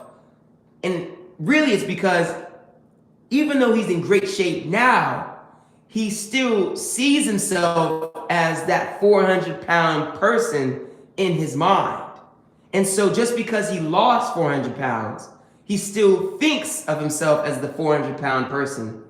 And so he still struggles with low self-esteem. And so what the goal is to alter his self-image. We have to alter his self-image so that he can see himself in a higher light than how he was looking at himself previously. And because he still sees himself as overweight. This study has been my most rewarding. Today I am more convinced than ever that what each of us really wants deep down is more life, happiness, success, peace of mind, or whatever our own conception of supreme good may be. It's experienced in its essence as more life. When we experience expansive emotions of happiness, self-confidence, and success, we enjoy more life. And to the degree that we inhibit our abilities, frustrate our God-given talents, and allow ourselves to suffer anxiety, fear, self-condemnation, and self-hate, we literally choke off the life force available to us and turn our back upon the gift which our Creator has made. To the degree that we deny the gift of life, we embrace death. Wow. Your program for better living. In my opinion, psychology during the past 30 years has become far too pessimistic regarding man and his potentiality for change and greatness. Since psychologists and psychiatrists deal with so-called abnormal people, the literature, this is written in the 1960s by the way, the literature is almost exclusively taken up with man's various abnormalities, his tendencies towards self-destruction. Many people, I'm afraid, have read so much of this type of thing that they have come to regard such things as hatred, the destructive instinct, guilt, self-condemnation, and all the other negatives as normal behavior. The average person feels awfully weak and impotent when he thinks of the prospect of pitting his puny will against these negative forces as human nature, and in order to gain health and happiness. If this were a true picture of human nature and the human condition, self-improvement would indeed be a rather futile thing. However, I believe that the experiences of my many patients have confirmed the fact that you do not have to do the job alone. There is within each of us a life instinct, which is forever working toward health, happiness, and all that makes for more life for the individual. This life instinct works for you through what I call the creative mechanism. For when used correctly, the success mechanism built into each human being, or when used correctly, the success mechanism built into each human being. New scientific insights into the subconscious mind.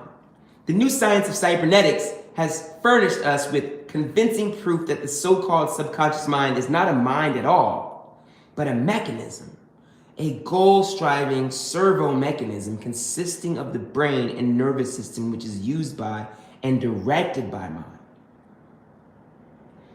The latest and most usable concept is the man does not have two minds, but a mind or consciousness which operates an automatic goal-striving machine. So the subconscious mind isn't necessarily a mind, it's a function in the brain that the mind is using.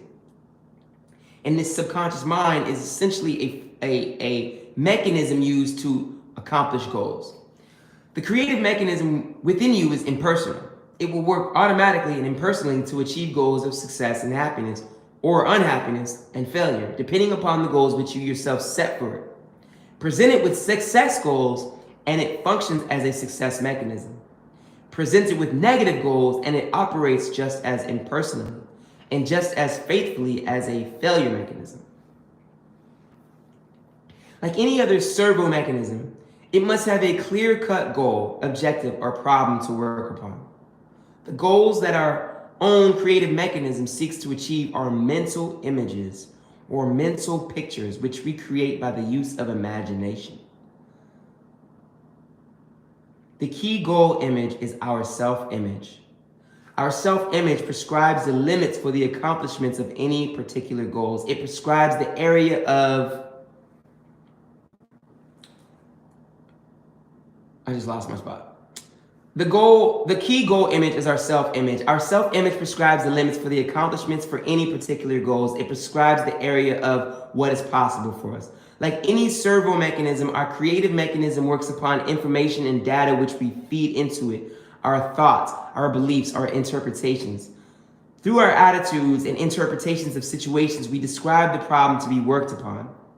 If we feed information and data into our creative mechanism to the effect that we ourselves are unworthy, inferior, undeserving, incapable, a negative self-image, this data is processed and acted upon as any other data and giving us the answer in the form of objective experience. So we have a creative mechanism within our minds that we use to either accomplish goals or fail. And if we see ourselves in a negative light, if you see yourself as unworthy, inferior, undeserving, or incapable, this is like data that goes into the mind and then gives us an answer in the form of objective experience. So this data goes into the mind and then we behave as such. And then we experience it, and that experience reinforces the belief that we have, and it becomes a self-fulfilling prophecy, and it essentially becomes a downward spiral for an individual. This book is teaching us how to create an upward spiral of success by altering the self-image and the concept of how we see ourselves, and it gives us the tools in order to do that. We're reading PsychoCybernetics. This book is the book that literally could change anyone's life, everyone's life. Like, this is literally the only book, besides maybe the Bible, the Quran, the religious text. When it comes down to it, this is the book. This is the book, ladies and gentlemen. Like any other servo mechanism, our creative mechanism makes use of stored information or memory in solving current problems and responding to current situations. Your program for getting more living out of life consists in, first of all, learning something about this creative mechanism, our automatic guidance system within you, and how to use it as a success mechanism rather than as a failure mechanism. Essentially, learning how to use the subconscious mind to program ourselves into being success machines, people who can just achieve goals easily and naturally. The method itself consists in learning, practicing, and experiencing new habits of thinking, imagining, remembering, and acting in order to develop an adequate and realistic self-image and use your creative mechanism to bring success and happiness in achieving particular goals. If you can remember, worry, or tie your shoe, you can succeed. It's wild. I like that. As you will see later, the method to be used consists of creating mental picturing, creatively experiencing through your imagination, and the formation of new automatic reaction patterns by acting out and acting as if. I often tell my patients that if you can remember, worry, or tie your shoe, you will have no trouble applying this method. Taking a picture of that, let's get information. The things you are called upon to do are simple, but you must practice and experience. Visualization, creative mental picturing is no more difficult than what you do when you remember some scene out of the past, or worry about the future. Acting out new action patterns is no more difficult than following through on quote unquote tying your shoes in a new and different manner each morning instead of continuing to tie them in your old habitual way without thought or decision. This is powerful.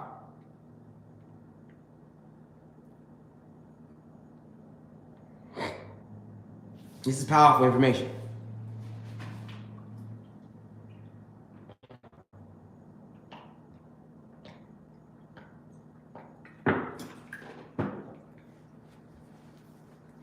It may seem strange, but it is nevertheless true that chapter 2. Discovering the success mechanism within you.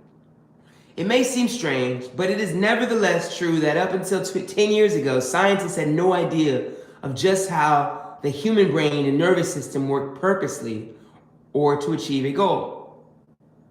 They knew what happened from having made long and meticulous observations, but no single theory of underlying principles tied all these phenomena together into a concept that made sense. R.W. Gerard, writing in Scientific Monthly in June 1946 on the brain and imagination, stated that it was sad but true that most of our understanding of the mind remained as valid and useful. For all we know, the cranium was stuffed with cotton wadding. However, when man himself set out to build an electronic brain and to construct goal-striving mechanisms of his own, he had to discover and utilize certain basic principles. Having discovered them, these scientists began to ask themselves, could this be the way that the human brain works also? Could it be that in making man, our creator provided us with a mechanism more marvelous and wonderful than any electronic brain or guidance system ever dreamed of by man, but operating according to the same basic principles? In the opinion of famous cybernetic scientists like Dr. Norbert Wiener, Dr. John von Neumann, and others, the answer was an unqualified yes. Your built-in guidance system. Every living thing has a built-in guidance system or goal-striving device, put there by its creator to help it achieve its goal, which is, in broad terms, to live. In the simpler forms of life, the goal to live simply means physical survival for both the individual and the species. The built-in mechanism in animals is limited to finding food and shelter, avoiding or overcoming enemies and hazards, and procreation to ensure the survival of the species. In man, the goal to live means more than mere survival. For an animal, to live simply means that certain physical needs must be met. Man has certain emotional and spiritual needs which animals do not have. Consequently, for man to live encompasses more than physical survival and procreation of the species. It requires certain emotional and spiritual satisfactions as well. Man's built-in success mechanism also is much broader in scope than an animal's. In addition to helping man avoid or overcome danger and the sexual instinct which helps keep the race alive, the success mechanism in man can help him get answers to problems, invent, write poetry, run a business, sell merchandise, explore new horizons in science, attain more peace of mind, develop a better personality, or achieve success in any other activity which is intimately tied into his living or makes for a fuller life. A squirrel does not have to be taught how to gather nuts, nor does it need to learn that it should store them for winter. A squirrel is born in the spring and has never experienced winter. A squirrel, this is wild, the success instinct. A squirrel does not need to be taught how to gather nuts, nor does it need to learn that it should store them for the winter. A squirrel born in the spring has never experienced winter, yet in the fall of the year it can be observed busily storing nuts to be eaten during the winter months when there will be no food to be gathered. A bird does not need to take lessons in nest building, nor does it need to take courses in navigation. Yet birds do navigate thousands of miles, sometimes over open sea. They have no newspapers or TV to give them weather reports, no books written by explorer or pioneer birds to map out for them the warm areas of the earth. Nonetheless, the bird knows when cold weather is imminent and the exact location of a warm climate, even though it may be thousands of miles away. In attempting to explain such things, we usually say that animals have certain instincts which guide them. Analyze all such instincts and you will find they assist the animal to successfully cope with its environment. In short, animals have a success instinct. We often overlook the fact that man too has a success instinct, much more marvelous and much more complex than that of any animal. Our Creator did not shortchange man. On the other hand, man was exceptionally blessed in this regard. Animals cannot select their goals. Their goals, self-preservation and procreation, are preset, so to speak. And their success mechanism is limited to these built-in goal images, which we call instincts. Man, on the other hand, has something animals haven't: creative imagination. Thus, man of all creatures is more than a creature. He is also a creator. With his imagination, he can formulate a variety of goals. Man alone can direct his success mechanism by the use of imagination, or imaging ability. We often think of creative imagination as applying only to poets, inventors, and the like. But imagination is creative in everything we do. Although they did not understand why or how imagination sets our creative mechanisms into action, serious thinkers of all ages, as well as hard-headed practical men, had recognized the fact and made use of it. Imagination rules the world, said Napoleon. Imagination of all man's faculties is the most godlike. The faculty of imagination is the great spring of human activity and the principal source of human improvement. Destroy this faculty, and the condition of man will become as stationary as that of the brutes, said Dugald Stewart, the famous Scottish philosopher. You can imagine your future, says Henry J. Kaiser, who attributes much of his success business to the constructive, positive use of creative imagination. How your success mechanism works. You are not a machine, but new discoveries in the science of cybernetics all point to the conclusion that your physical brain and nervous system make up a servo mechanism which you use, and which operates very much like an electronic computer and a mechanical goal-seeking device. Your brain and nervous system constitute a goal-striving mechanism which operates automatically to achieve a certain goal, very much as a self-aiming torpedo or missile seeks out its target and steers its way to it.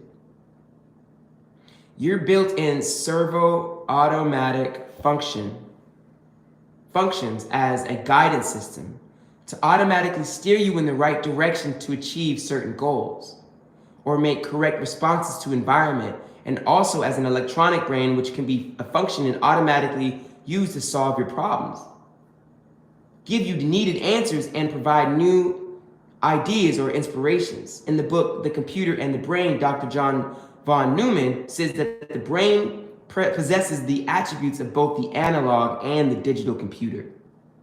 The word cybernetics comes from a Greek word which means literally the steersman. Servo mechanisms are so constructed that they automatically steer their way to a goal, target, or answer. So essentially, we have built-in mechanisms that help us instinctually become successful. It's like a bird knowing A bird born in the wintertime, knowing how to fly to hot climates, even if they've never experienced a hot, like summer or a hot climate, they just know how to fly there. Or they know how to build, it's like, it's instinctual. And we have this built into our minds. We just have to know how to use it. And it really comes down to the visualization and our imagination. We have powerful imagination abilities to visualize a future for ourselves. And we can literally instinctually get to that future, create it for ourselves. What up? We back. Thank you. I appreciate that. I appreciate the love. I appreciate the love. You know what I'm saying? Beauty recognizes beauty. You know what I'm saying? So I appreciate you. You must be you a beautiful human being as well. I want to send love to you. Thank you very much for the love. Thank you. PsychoCybernetics, a new concept of how your brain works. I'm still reading. I plan on reading this whole book. I don't think in one night, so I'll probably be back tomorrow morning after I read this chapter. I was gonna read this by myself, and I was like, well, why don't I make a live about it? You know what I'm saying? So, but I do appreciate you jumping into the live. You know you got your own life, so if you ever gotta go, but you come back, I appreciate you. You're more than welcome. Thank you very much. Appreciate you. And yeah, and here we go. PsychoCybernetics, a new concept of how your brain works. When we conceive of the human brain and nervous system as a form of servo mechanisms operating in accordance with cybernetic principles, we gain a new insight into the why and wherefore of human behavior.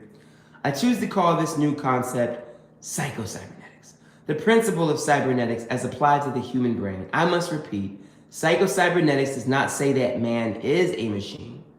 Rather, it says that man has a machine which he uses. Let us examine some of the similarities between mechanical mechanisms and the human brain. The mind is like a computer, essentially. The brain is a computer, and we can input information, thoughts, ideas, imaginations, visualizations, in order to become and do whatever we want in the world. It all comes down to how we're using the mind, and it's a computer. It's literally what it is. I remind you of Chris Brown. Chris Breezy. Should I play some guitar?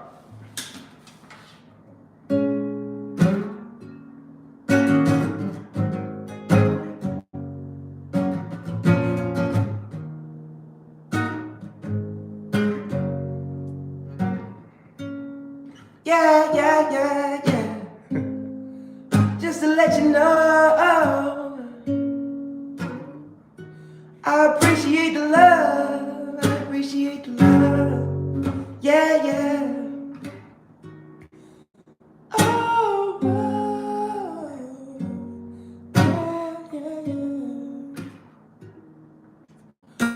Ooh, yeah.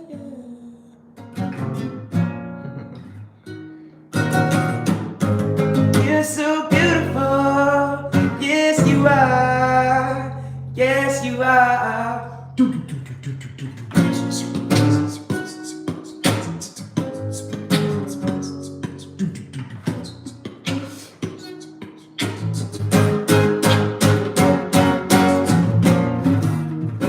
Make some motherfucking noise.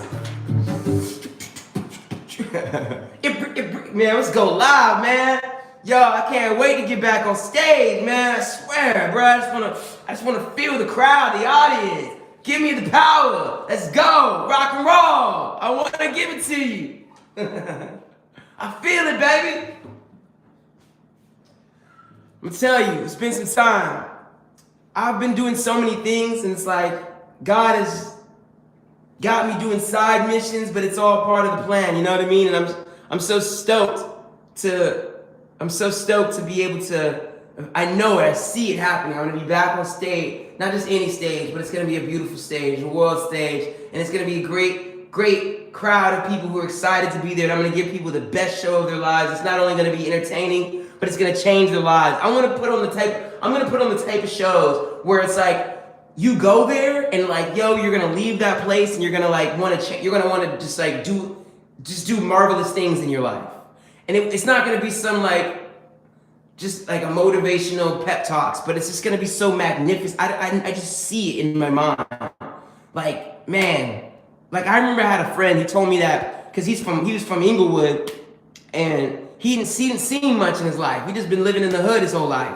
But then when he moved to New York, he went to New York for like a trip, and he was just blown away by the city and how vast the city was. It was like he started having dreams about his future and what he wanted to do, and he started thinking bigger. And it's like, yo, that same effect is what I want to do on the people. Like, I want to like just expand the people's mind, just not just through music, but through energy and just vibes and certain just constructions of how the show is being ran. Like, I just want to do something that people have never seen and make them just feel so inspired. Like maybe someone who, like the person, like it's like Tupac said, like I can't say I'm gonna change the world, but I may spark the brain that changes the world. So the person that comes to my shows, it could be a kid who's 5 years old, who's like singing the songs, and it's like that show gives them the inspiration to become like a scientist or like the next Elon Musk or the next Jay-Z or the next freaking, you know, president, Barack Obama or something. Like it could be anything, it could be, you know what I mean? Like I just feel it. And I feel like through the music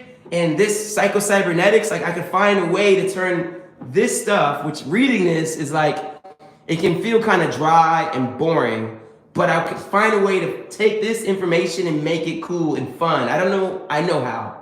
The information's there. It's just, it will happen naturally. I will find all the tools and ideas and the people, it's happening, it's manifesting.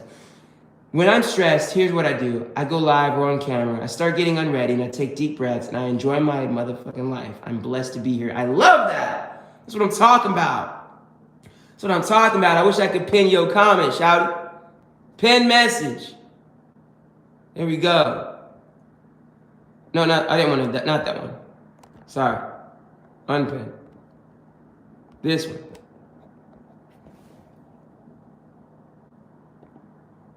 I like that.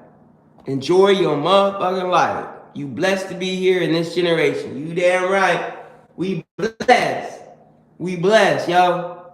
We blessed, yo. It's a beautiful time to be alive, yo. It's our time. It's our time. We here. You know what I mean? We here.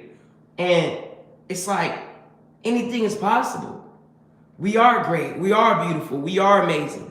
We can achieve all the dreams that we have in our mind. We can do it and we will do it, and it's manifesting. And it's like, yo, we have to think highly of ourselves. We have to think that we deserve the best. We are worthy of the best. We are beautiful. We are strong. And we can do anything. We are alive. You know what I mean? It's like, man, I feel like I was talking to this guy today and he was like saying that he struggles, he's thinking negatively all the time. And he was I could just sense, I could just feel it. I could just feel his vibe. And it's like, man, like I feel you, dog. Like we going through it sometimes, but it's like, man, like you got to learn to talk to yourself better, right, my man? Like the way he was talking to himself, he said that he talks down on himself. And I'm like, bro, you all you got, bro. At the end of the day, like you may have friends, family, you may have all that, but it's just you up here. If you're gonna talk to yourself crazy to yourself, you're tripping, bro. I got too many people in life trying to bring me down and make me fight them, but no, God brought us here to thrive and succeed. Just how he died. Absolutely. They can try. Guess what? They will fail miserably.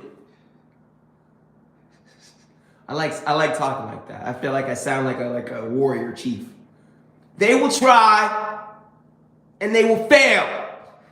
They play themselves. They play themselves. And I know the same thing with me. I know there's people out there who will try to bring me down, but how can you bring something down that can't be brought down?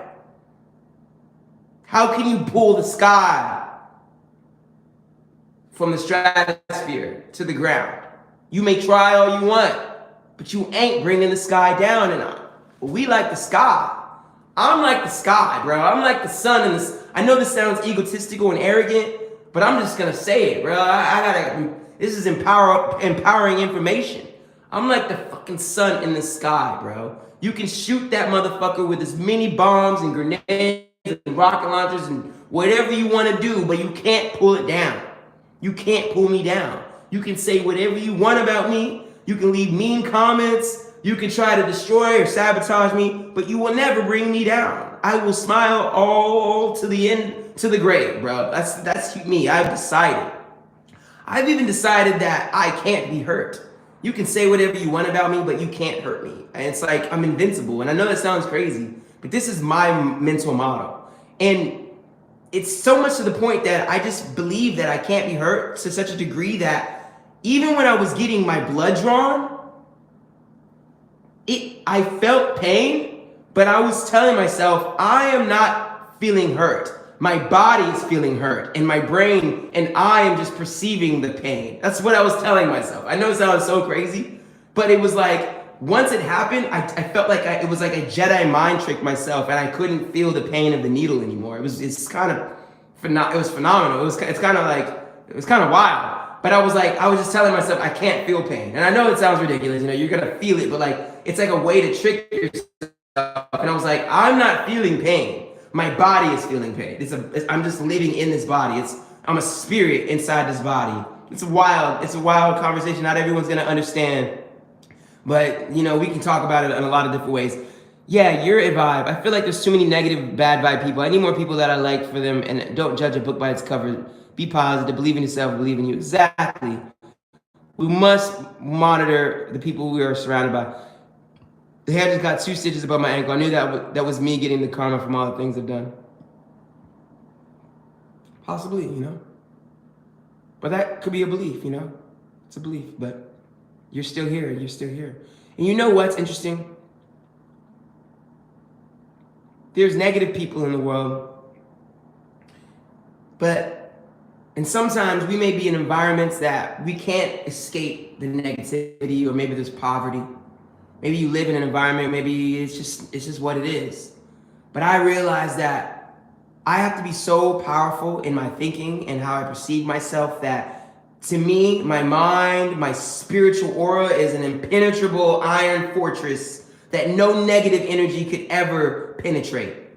I don't care how much is around me. I could be in a room full of just the worst of the worst, and it's like it's not going to change how I view myself. I will not allow it. I just will not allow it. And you know what? I think that's the most Christ-like thing, because even Jesus, he's the Son of God, but he's surrounded himself in the ghettos and with the thugs. He was with the gangsters and the thugs and the hustlers and the prostitutes. Those were the people who accepted him. Those were the people he was working to reform. And he wasn't they didn't turn him away from God. He was so dialed in, you know what I'm saying? It's like, yo, you gotta be so dialed in that no matter where you go, no matter who you're surrounded by, nothing can bring you down, baby. Nothing can bring you down, because you the son. But it's been a pleasure. Ladies and gentlemen, I have 4% battery left, and I'm still gonna charge it because I got my charger right here. So I changed my mind. I was gonna get off. Well, you know what? I'm gonna keep reading. It's only 11:15. Why not keep going, I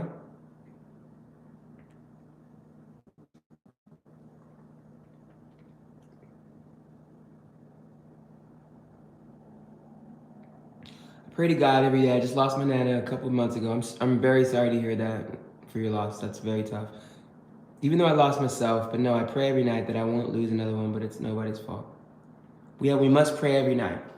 Life is absolutely precious, and I'm sorry for your loss, and I promise you will get through. It's just difficult when we lose people, and it's like there's a grieving process, But stay prayed up. Prayer allows us to stay strong. It allows us to stay connected with the source, to know and to maintain optimism. It's kind of hard to just think negatively while you're praying, even though you may be praying about a negative thing. The prayer is it's an empowering act, and so we must pray. Whoever you pray to, or how you pray, we must continue to pray. Prayer is absolutely powerful. And so I'm going to continue reading this. We're we're still in the first chapter. This is like a 300-page book. I'm only on page 41, so I mean, I'll have this book finished by tomorrow. Servo mechanisms are divided into two general types. Number one, where the target, goal, or answer is known, and the objective is to reach it or accomplish it. And two, where the target or answer is not known, and the objective is to discover or locate it. The human brain and nervous system operates in both ways. An example of the first type is the self-guided torpedo, or the interceptor missile. I'm not sure what I'm reading about right now, but I'm just gonna keep reading because I know what the whole book is basically about, but there's a lot of like nuanced examples. So, bear with me if anybody is confused, I'll answer any questions, I'll break it down. An example of the first type is the self-guided torpedo or the interceptor missile. The target or goal is known in any enemy ship or plane. The objective is to reach it. Such machines must know the target they are shooting for. They must have some sort of propulsion system which propels them forward in the general direction of the target. They must be equipped with the sense organs, radar, sonar, heat perceptors, which bring information from the target. For anybody who's confused, I promise this is all gonna make sense. He's using an example. He's going very nuanced. These sense organs keep the machine informed when it is on the correct course, positive feedback, and when it commits an error, it gets off course, negative feedback. The machine does not react or respond to negative feedback. It is doing the correct thing already and just keeps on doing what it is doing. There must be a corrected device, however, which will respond to negative feedback. When negative feedback informs the mechanism that it is off the beam too far to the right, the corrective mechanism automatically causes the rudder to move so that it will steer the machine back to the left. If it overcorrects and heads too far to the left, this mistake is made known through negative feedback, and the corrected device moves the rudder so it will steer the machine back to the right. The torpedo accomplishes its goal by going forward, making errors, and continually correcting them. By a series of zigzags, it literally gropes its way to the goal. Dr. Norbert Wiener, who, excuse me, no disrespect to this man, but I kind of might have botched his name, or that might be his name, who pioneered in the development of goal-seeking mechanisms in World War II, believes that something very similar to the foregoing happens in the human nervous system whenever you perform any purposeful act. Even such a simple as goal-seeking situations as picking up a package of cigarettes from a table. So he's basically relating a robot or a machine as basically how the mind works. The mechanics of the mind is like an actual machine. So we are able to accomplish the goal of picking up a box of cigarettes because of an automatic mechanism and not by will and forebrain thinking alone. All that the forebrain does is to select the goal, trigger it into action by desire, and feed information to the automatic mechanism so that your hand continually corrects its course. I don't understand what I'm reading right now, but I'm reading. And so I think it's kind of making sense. I kind of get it. I need ChatGPT to kind of break this down. Maybe that's what I'll do next time. In the first place, since Dr. Wiener, only an anatomist would know all the muscles involved in picking up the cigarettes. And if you knew, you would not consciously say to yourself, I must contract my shoulder muscles to elevate my arm. Oh, I see. Now I must contract my triceps to extend my arm. You must go ahead and pick up the cigarettes, and you're not conscious of issuing orders to individual muscles, nor of computing just how much contraction. I see what you're saying. So the things that we're doing, the mind just instinctively does it and knows it. We're not like I'm not telling my hand to like, all right, hand, move my shoulder up and then move my elbow over and then move my fingers to move my hand. It's like it's happening all at once. So when you select the goal and trigger it into action, an automatic mechanism takes over. And I think this is also saying that when we have goals, we have mechanisms in our minds that will give us the clues and informations to know how to instinctually accomplish the goal. This is what I believe is happening.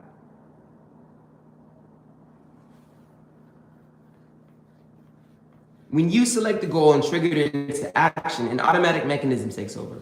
First of all, you picked up the cigarettes or performed similar movements before. Your automatic mechanism has learned something of the correct response needed. Next, your automatic mechanism uses feedback data furnished to the brain by your eyes, which tells it the degree to which the cigarettes are not picked up. This feedback data enables the automatic mechanism to continually correct the motion of your hand until it is steered to the cigarettes. This is very nuanced. In a baby just learning to use its muscles, the correction of the hand in reaching for a rattle is very obvious. The baby has little stored information to draw upon. Its hand zigzags back and forth and gropes obviously as it reaches. It is characteristic of all learning, and as learning takes place, correction becomes more and more refined. We see this in a person just learning to drive a car who overcorrects and zigzags back and forth across the street. Once, however, a correct or successful response has been accomplished, it is remembered for future use. The automatic mechanism then duplicates this successful response on future trials. It has learned how to respond successfully. It remembers its successes, forgets its failures, and repeats the successful action without any further conscious thought or as a habit. How your brain finds answers to problems. This is wild. Now let us suppose that the room is dark so that you cannot see the cigarettes. You know or hope there is a package of cigarettes on the table, along with a variety of other objects. Instinctively, your hand will begin to move back and forth, performing zigzag motions or scanning, rejecting one object after another until the cigarettes are found and recognized. This is called an example of a second type of servo mechanism. Recalling a name temporarily forgotten is another example. A scanner in your brain scans back through your stored memories until the correct name is recognized. An electronic brain solves problems in much the same way. First of all, a great deal of data must be fed into the machine. This stored or recorded information is the machine's memory. A problem is posed, A problem is posed to the machine. It scans back through its memory until it locates the only answer, which is consistent with and meets all the conditions of the problem. Problem and answer together constitute a whole situation or structure. When part of the situation or structure, the problem is given to the machine, it locates the only missing parts or the right size brick, so to speak, to complete the structure. It's a little confusing, but I'm kind of grasping the concept. The more that is learned about the human brain, the more closely it resembles, insofar as function is concerned, as a mechanism. For example, Dr. Wilder Penfield, director of the Montreal Neurological Institute, recently reported at a meeting of the National Academy of Sciences that he had discovered a recording mechanism in a small area of the brain which apparently records everything that a person has ever experienced, observed, or learned. During a brain operation in which the patient was fully awake, Dr. Penfield happened to touch a small area of the cortex with a surgical instrument. At once, the patient exclaimed that she was reliving an incident from her childhood, which she had consciously forgotten. Further experiments along this line brought the same results. When certain areas of the cortex were touched, patients did not merely remember past experiences, they relived them, experiencing as very real all the sights, sounds, and sensations of the original experience. It was just as if past experiences had been recorded on a tape recorder and played back. Just how a mechanism as small as the human brain can store such a vast amount of information is still a memory.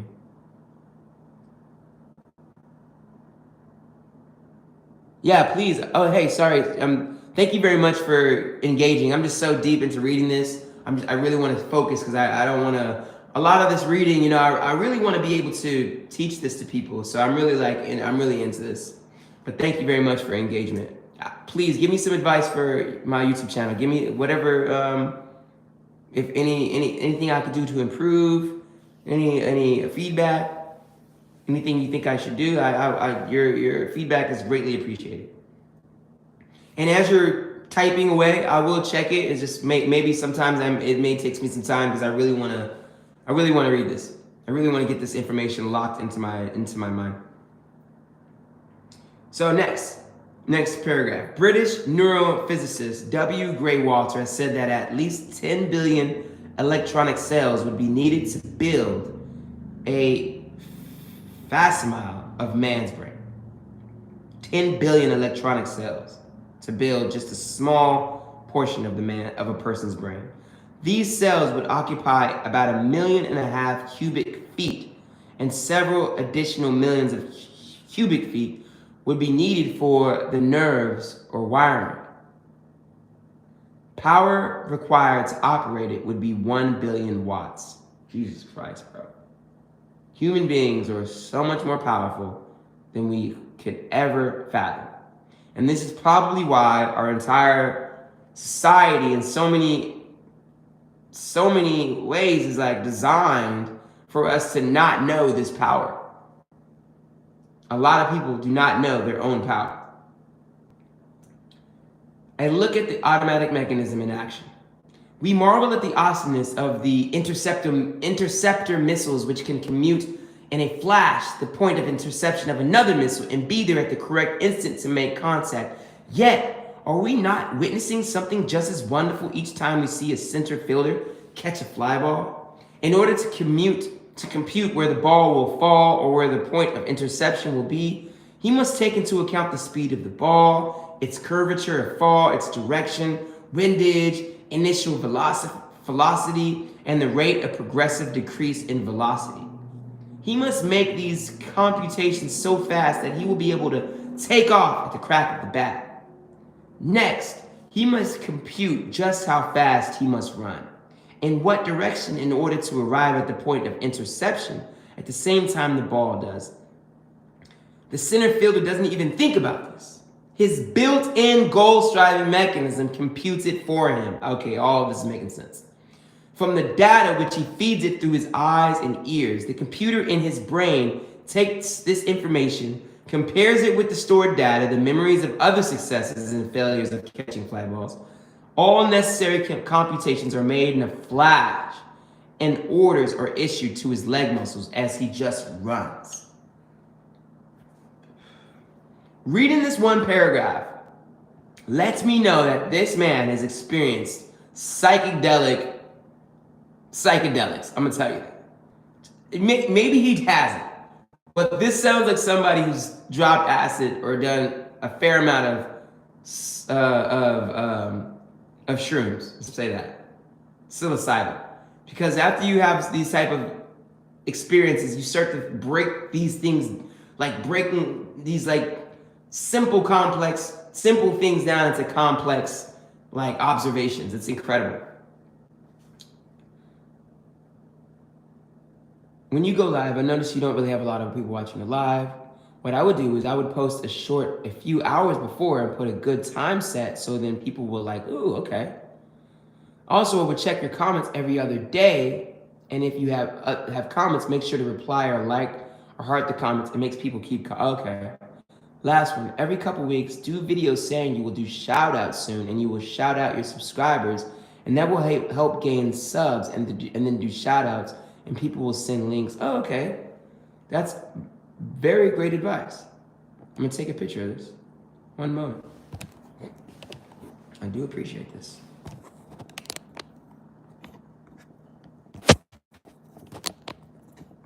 So what you're saying is, post a short a few hours before, put a good time set, and okay, so basically like letting the people know that we're about to go live.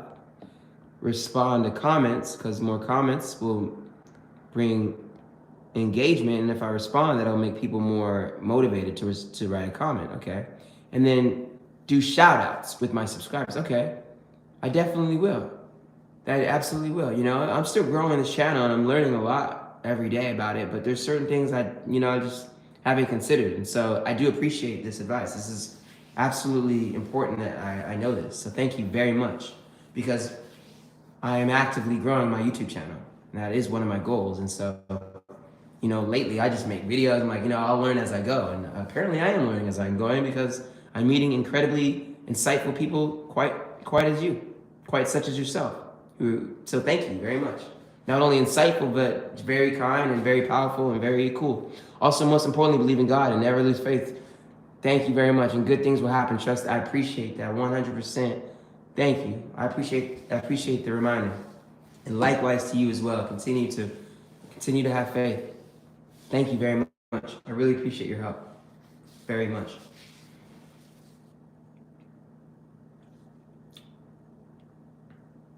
Science can build the computer, but not the operator. Dr. Wiener has said that at no time in the foreseeable future will science be able to construct an electronic brain anywhere near comparable to the human brain. We'll see. AI is coming. We're going to find out what they're able to do, but we'll see.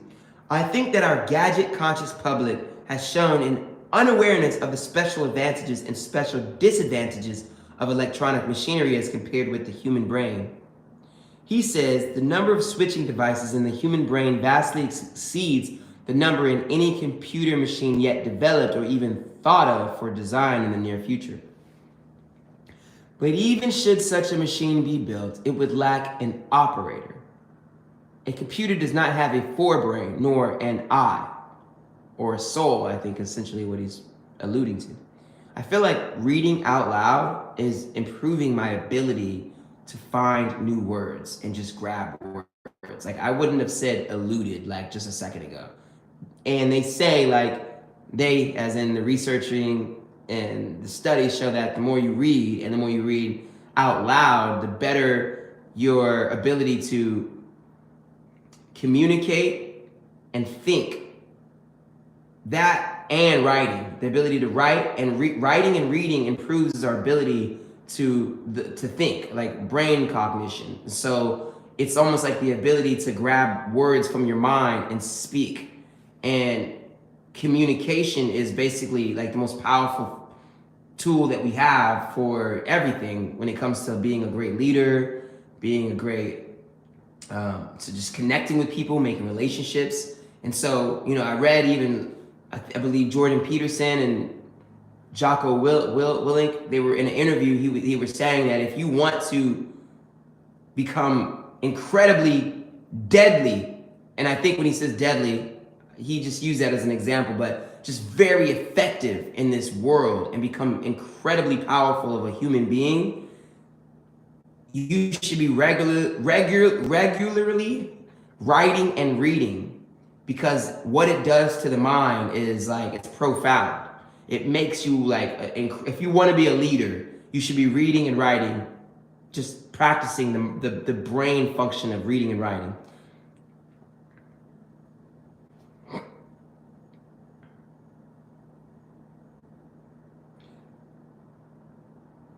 So a computer does not have a forebrain nor an eye. It cannot pose problems to itself. It has no imagination and cannot set goals for itself. It cannot determine which goals are worthwhile and which are not. It has no emotions. It cannot feel. It works only on new data fed to it by an operator, by feedback data it secures from its own sense organs and from information previously stored. Is there an infinite storehouse of ideas, knowledge, and power? Many great thinkers of all ages have believed that man's stored image is not limited to his own memories of past experiences and learned facts. There is one mind common to all individual men, said Emerson, who compared our individual minds to the inlets in an ocean of universal mind. Edison believed that he got some of his ideas from a source outside of himself.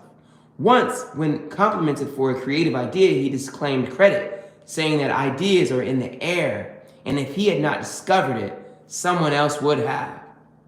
Dr. J.B. Ryan, head of Duke University's psychology laboratory, has proved experimentally that man has access to knowledge facts, and ideas other than his own individual memory or stored information from learning or experience. Telepathy, clairvoyance, precognition have been established by scientific laboratory experiments.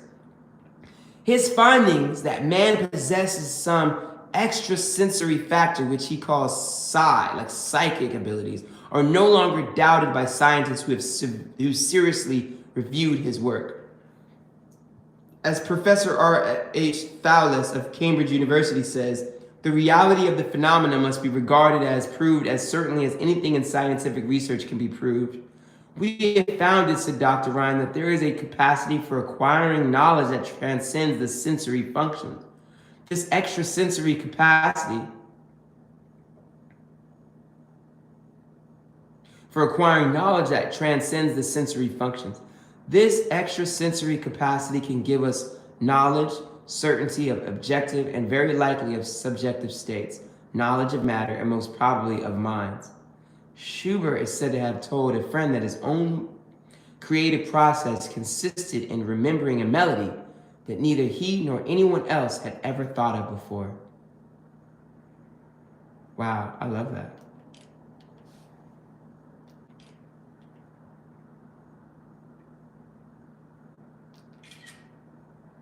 Many creative artists, as well as psychologists who have made a study of the creative process, have been impressed by the similarity of creative inspiration, sudden revelation, intuition, and ordinary human memory. Searching for a new idea or an answer to a problem is in fact very similar to searching memory for a name you have forgotten. You know that the name is there, or else you would not search. The scanner in your brain scans back over stored memories until the desired name is recognized or discovered. The answer exists now. In much the same way, when we set out to find a new idea or the answer to a problem, we must assume that the answer exists already, somewhere, and set out to find it. Dr. Norbert Wiener has said, once a scientist attacks a problem which he knows to have an answer, his entire attitude is changed. He is already some 50% of the way toward the answer. I'm going to read that again. Once a scientist attacks a problem which he knows to have an answer, his entire attitude is changed, and he is already some 50% toward finding the answer. So it's just knowing that you have an answer, even if you don't have it at the moment, you're already 50% on the way toward the answer. This is powerful. In a lot of ways, it makes me think that, like, I do this in a lot of ways. Whenever I need to solve a problem or need to know what I need to do to get closer to accomplishing a goal, a lot of times I just sit down and meditate, and I just sit there, and it's like all the answers come to me. It's like, it just tells me, all right, do this. All right, do that. And I just instinctively do that. And it's like, it's powerful how we have all the clues. It's all within. This is not only a scientific book, but it could be written in a way that's very spiritual. The answer exists now. In much the same way, when we set out to find a new idea or the answer to a problem. Okay, I already answered this. I'll read it again. Fuck it. In much the same way, when we set out to find a new idea or the answer to a problem, we must assume that the answer exists already somewhere and set out to find it. When you set out to do creative work, whether in the field of selling, managing a business, writing a sonnet, improving human relations, or whatever, you begin with a goal in mind and end to be achieved, a target answer, which, although perhaps somewhat vague, will be recognized when achieved. If you really mean business and you have an intense desire and begin to think intensely about all angles of the problem, your brain creative mechanism goes to work, and the scanner we spoke of earlier begins to scan back through stored information and moves its way to an answer. It'll find an answer. It selects an idea here, a fact there, a series of former experiences, and relates them or ties them together into a meaningful whole, which will fill out the incompleted portion of your situation, complete your equation, or solve your problem. When this solution is served up to your consciousness, often at an unguarded moment when you are thinking of something else, or perhaps even as a dream while your consciousness is asleep, something clicks and you at once recognize this as the answer you have been searching for. In this process, does your creative mechanism also have access to stored information in a universal mind? Numerous experiences of how creative workers would seem to indicate that it does. How else, for example, explains the experience of Louis Agassiz told by his wife? He had been striving to decipher the somewhat obscure impression of a fossil fish on the stone slab in which it was preserved.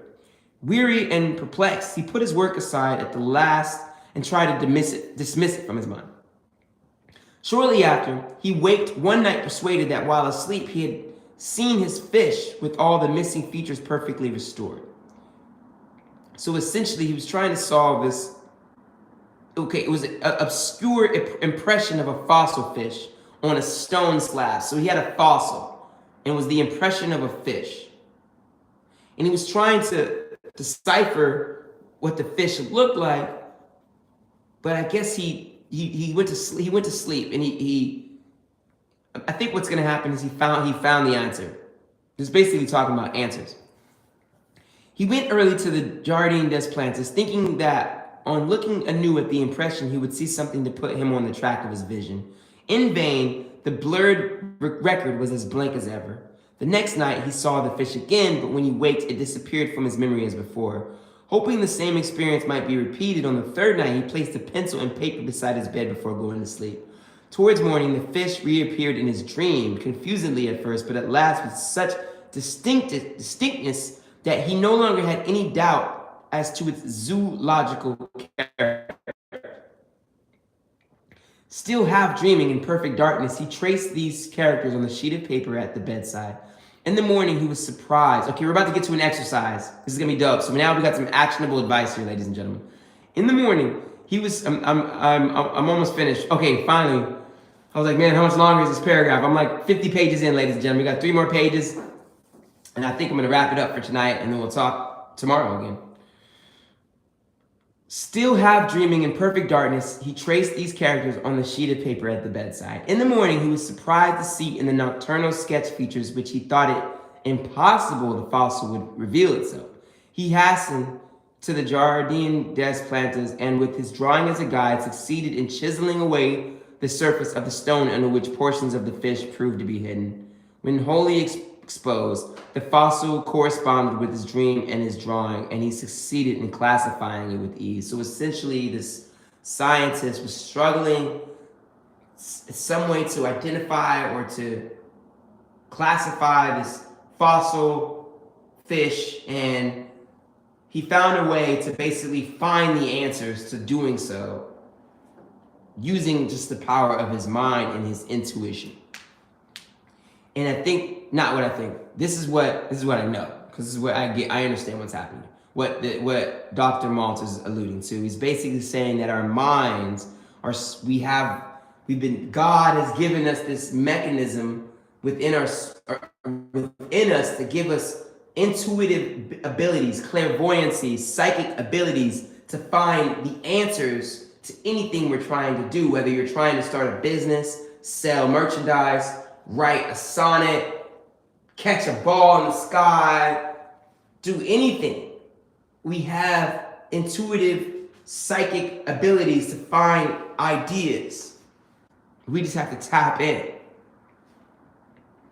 Practice exercise number 1. Here we go, ladies and gentlemen. If you're watching this now, here's the exercise from PsychoCybernetics. This is the first one on how to basically upgrade your self-image of yourself to create a new version of who you want like to be so that you could literally accomplish any goal. Exercise number 1, we finally found some actionable advice. He was preparing us, so here we go. The unhappy, failure-type personality cannot develop a new self-image by pure willpower. or by arbitrarily deciding to. There must be some grounds, some justification, some reason for deciding that the old picture of self is in error and that a new picture is appropriate. You cannot merely imagine a new self-image unless you feel that it is based upon truth. Experience has shown that when a person does not, experience has shown that when a person does change his self-image, he has the feeling that for one reason or another, he sees or realizes the truth about himself. Okay, I gotta take a picture of this. The truth in this chapter can set you free of an old, inadequate self-image. And if you read it often, think intently about the implications and hammer home its truths to yourself. So I'm gonna say that again. The truth in this chapter can set you free of an old, inadequate self-image. If you read it often, think intently about the implications and hammer home its truths to yourself. You essentially need to hammer home a new self-image. So here we go, we're gonna keep reading. Science has now confirmed that what philosophers, mystics, and other intuitive people have been long declaring. Every human being has literally been engineered for success by the Creator. Every human being has been literally engineered for success by the Creator. Every human being has access to a power greater than himself. This means you. As Emerson has said, there are no great and no small. We all are given the same faculties to be successful. We've been engineered to be successful. Wow. If you were engineered for success and happiness, then the old picture of yourself as let me say that again. If you were engineered for success and happiness, then the old picture of yourself as unworthy of happiness, of a person who was meant to fail, must be an error. It's an error. We are engineered to be happy, to be successful, to be goal-achieving machines. We are engineered for this. This is how we were created. And if you have a picture of yourself as someone who's unworthy of happiness, or as a person who was meant to fail, then that picture of yourself is incorrect. It's absolutely wrong. No matter how much you may have failed in this life, no matter how unhappy you have been, understand that you were not designed for any of that. That's not how you were created.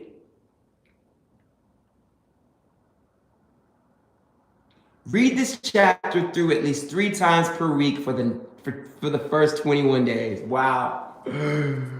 That's the exercise, man. Oh man, all right, I'm ready to put the work in. Let's go. It ain't work. It's easy. It's fun. It's easy. Consider it done. Consider it completed. Mission accomplished.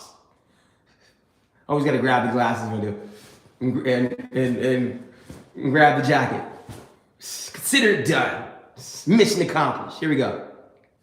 Read this chapter at least 3 times per week. Done. For the next 21 days. Study it and digest it. Look for examples in your experiences and the experiences of your friends which illustrate the creative mechanism in action. This one chapter, he says, read chapter 1, 21 days. All right. Study it and digest it. Look for examples in your experiences and the experiences of your friends which illustrate the creative mechanism in action. Memorize the following basic principles by which your success mechanism operates. You do not need to be an electronic engineer or a physicist to operate your own servo mechanism, any more than you have to be able to engineer an automobile in order to drive one, or become an electrical engineer in order to turn on the light in your room. You do not need to be familiar with the following, however, because having memorized them, they will throw new light on what is to follow. I'm gonna read that again, because I did not comprehend any of that. You do not need to be an electronic engineer or a physicist to operate your own servo mechanism in your mind, any more than you have to be able to engineer an automobile in order to drive one. Okay, so you don't have to essentially know all the information about your brain in order to know how it works in order to use it for success. And it's the same way that you don't need to know how to build a car in order to drive a car, or become an electrical engineer in order to turn on the light in your house. You do need to be familiar with the following. However, because having memorized them, they will throw new light on what is to follow. Okay. Your built-in success mechanism must have a goal. Here it is. Number one. Your built-in success mechanism must have a goal or a target. This goal or target must be conceived of as already in existence now, either in actual or potential form. By the way, I think I just literally said that 5 seconds ago when I was talking about the goal of reading this for 21 days, and I was like, consider it done. And he just says, right, come on, y'all. Come on, let's go. Let's go, baby. Come on. I'm not taking credit for this. I would like to, but this is God. The Lord is with us. The Lord is with us, ladies and gentlemen. Your built-in success mechanism must have a goal or a target. The goal or target must be conceived as already in existence right now, either in actual or potential form. So you have a goal or target, and you must believe that it's completed now. It's already done. It operates by either one, steering you to a goal already in existence, or by two, discovering something already in existence. Okay.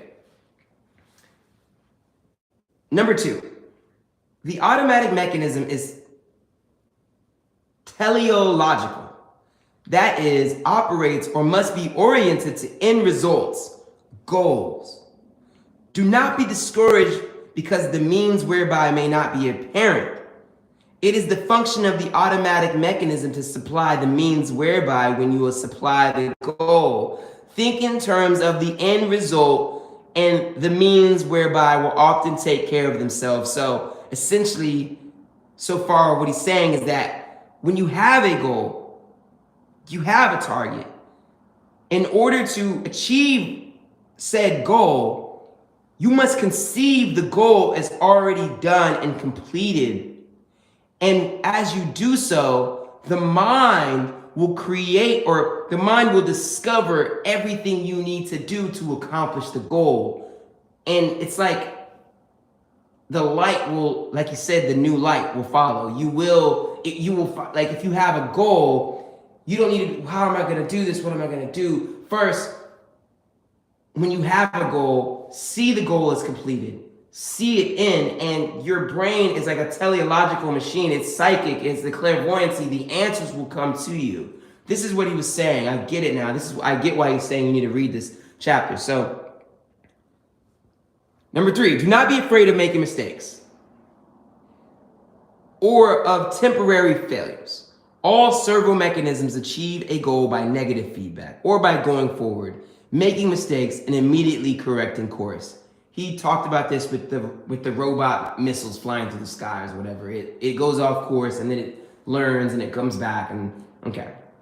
Number four, skill learning of any kind is accomplished by trial and error, mentally correcting aim after an error until a successful movement, or performance has been achieved. After that, further learning and continued success is accomplished by forgetting the past errors, and remembering the successful response so that it can be imitated. Number six. So right there, what he's saying is that you have a goal, see it is finished and accomplished, believe that it's accomplished, and trust through divine order of how we were created that the answers will come to you on how to achieve the said goal. And then do not be afraid of making mistakes or having temporary failures, and understand that that is the process of achieving the goal, because you achieve and succeed at learning a skill through trial and error. And as you make errors, you will make adjustments, and your mind will forget the errors and remember the successes, and this is how you basically accomplish the goal. Number 6, you must learn to trust your creative mechanism to do its work and not jam it by becoming too concerned or too anxious as to whether it will work out, or by attempting to force it by too much conscious effort. You must let it work rather than make it work. So in some way, he's saying, trust that your mind will give you the answers. Just trust it. Stop trying to force it and let it give you the clues. Stop trying to force yourself to be successful and allow it to happen. This trust is necessary because your creative mechanism operates below the level of consciousness, and you cannot know what is going on beneath the surface. Moreover, its nature is to operate spontaneously according to present need. Therefore, you have no guarantees in advance. It comes into operation as you act and as you place the demand upon it by your actions.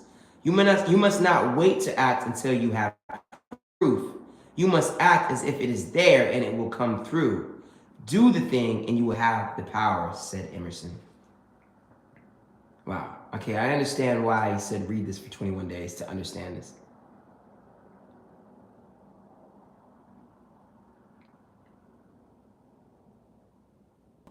This is a very powerful read.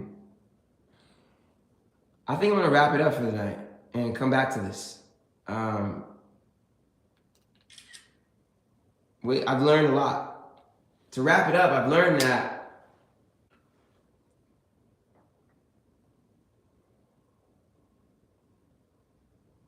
everything that I want to achieve has already been achieved, and that I must trust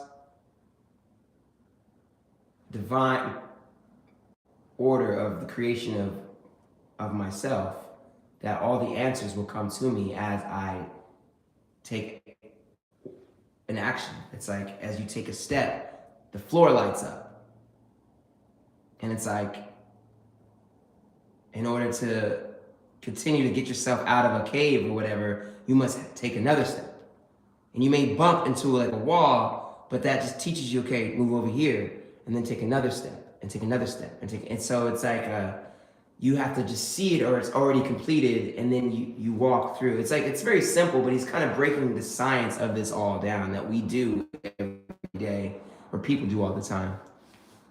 I'm going to talk more about this. I feel like I need to let this marinate. I'm going to let this information marinate, and as we read, we will learn more and we will know more. And I'm going to read what you just said. Bree, thank you very much for tapping in. I'm going to check you out. It says you've been doing a lot of typing. See what you've been saying. So I'm not Bree. That's my dog. Okay. Hi. Okay, Jessica. I'm going to remember your name, Jessica. Why? Okay. I just own a lot of businesses and channels. That's dope. I want to change my name. Now I want a unique name like Anaya or Azia. Do it. Create yourself. Recreate yourself. That's what I did. It's 100% what I did. I created a whole new name, a whole new character. I'm an artist, so I was like, you know what? I'm gonna create a new persona. And that's what's honestly helped me make more YouTube videos. It's improved my music. It's improved my coaching service. It's made me more confident in myself, because I basically was like, you know what? The old identity, the old self-image it's not what I want to be anymore. So I created a new self-image. And now you're looking at him and you're seeing him growing. And so if I could do it, you could do it, we could do it, because we were, like, in this book, we were created for success. And so we have to make it happen. We can make it happen. My baby daddy doesn't even know his identity. I'm really sorry to hear. That's tough, man. Damn.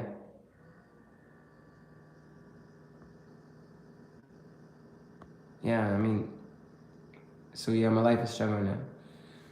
You know, I understand, like, a lot of folks are struggling right now. A lot of people are struggling, you know. And I'll tell you, I know how it feels to struggle, for real. And you know what helped me? What's helped me? And maybe this may not apply to you. Maybe you may not agree with me, but I started looking at life differently, yo. I've been looking at life differently. Because I look back on old videos of myself where I could see myself as someone who was struggling. And I saw my life as a struggle. And because I saw my life as a struggle, I felt like I naturally attracted more obstacles. And life felt harder and more difficult. And it was almost like my self-image was that I am someone who must struggle. I deserve to struggle. I'm a struggler or something like that. It was like, that's who I was. Because I saw myself as that. And before even reading this book, I literally told myself I was like, you know what? Life isn't hard. Life is easy. I'm just going to start saying that. If there is a challenge or if there is struggle, you know what? It's easy to overcome this struggle. It's easy to overcome this challenge. That sounds wild, but it's like a Jedi mind trick. I'm just going to look at it differently. It's like, let's say there's two people trying to lift some weight that they've never lifted before. They've never lifted, 245 plates on the side. They've never done it. They're the same, maybe they're twins. They're the same physical makeup, but they just think different. One says, I've never lifted this before, it's gonna be difficult. The other one says, I've never lifted this one before, but it's gonna be easy. Now, it's all a matter of perception. The one who's never lifted it before is gonna struggle so much harder to lift it. The other one who's never lifted it before, it's not like it's just gonna lift it, but it's not gonna be as difficult as the one who believed it's gonna be more difficult. And so I think the point is to reframe how you view your life. Choose not to look at your life as a struggle is difficult. Start telling yourself, this is easy. It's easy to be successful. It's easy to improve my life. This is easy. It's easy. I may be going through difficult times, but it's easy to get through difficult times. Like it's a Jedi mind trick. It's easy to complete a struggle or a challenge. It's easy to do this. It's easy to overcome the struggle. Like it sounds like a paradox, but it's a perception of how you see your reality and how you see yourself. It's like, it's easy. And it's like, maybe it could be perceived as difficult, but maybe by telling yourself it's easy, you'll find you'll maybe overcome the struggle faster than someone who sees it's going to be difficult. Like it's a perception. I think it's something that we don't really think about sometimes. Something we don't think about. But this is something I really want to start talking about more, I believe that some of the things that I say won't truly stick for people, or really people won't listen and understand until I've already achieved material success. It's already happened. But once it manifests in the present reality and people can see it, then people will probably be like, oh, I see what he's saying, and I will listen to him. But right now, it's like happening in real time, and I'm manifesting. I've already succeeded. I've already achieved all my goals and dreams. I've already did everything. I've already done it all. I'm already I've done it. It's all happened. I'm just living. I'm just making it happen. I'm literally making it happen. And I hope whatever I'm saying is inspiring to you and maybe enlightens you or just reinforces how you feel about yourself and what you believe you can do. We have to believe. We don't have to do anything. But in order for us to become more successful, we have to see ourselves as a success. We are worthy. I'm worthy of success. You're worthy of success. We're worthy of success. We deserve success. We deserve the best. Our life isn't meant to be some painful experience, some wretched experience that we wish we didn't have to live. Life is beautiful, and we're living in heaven. And no matter what, it doesn't matter. Life is beautiful.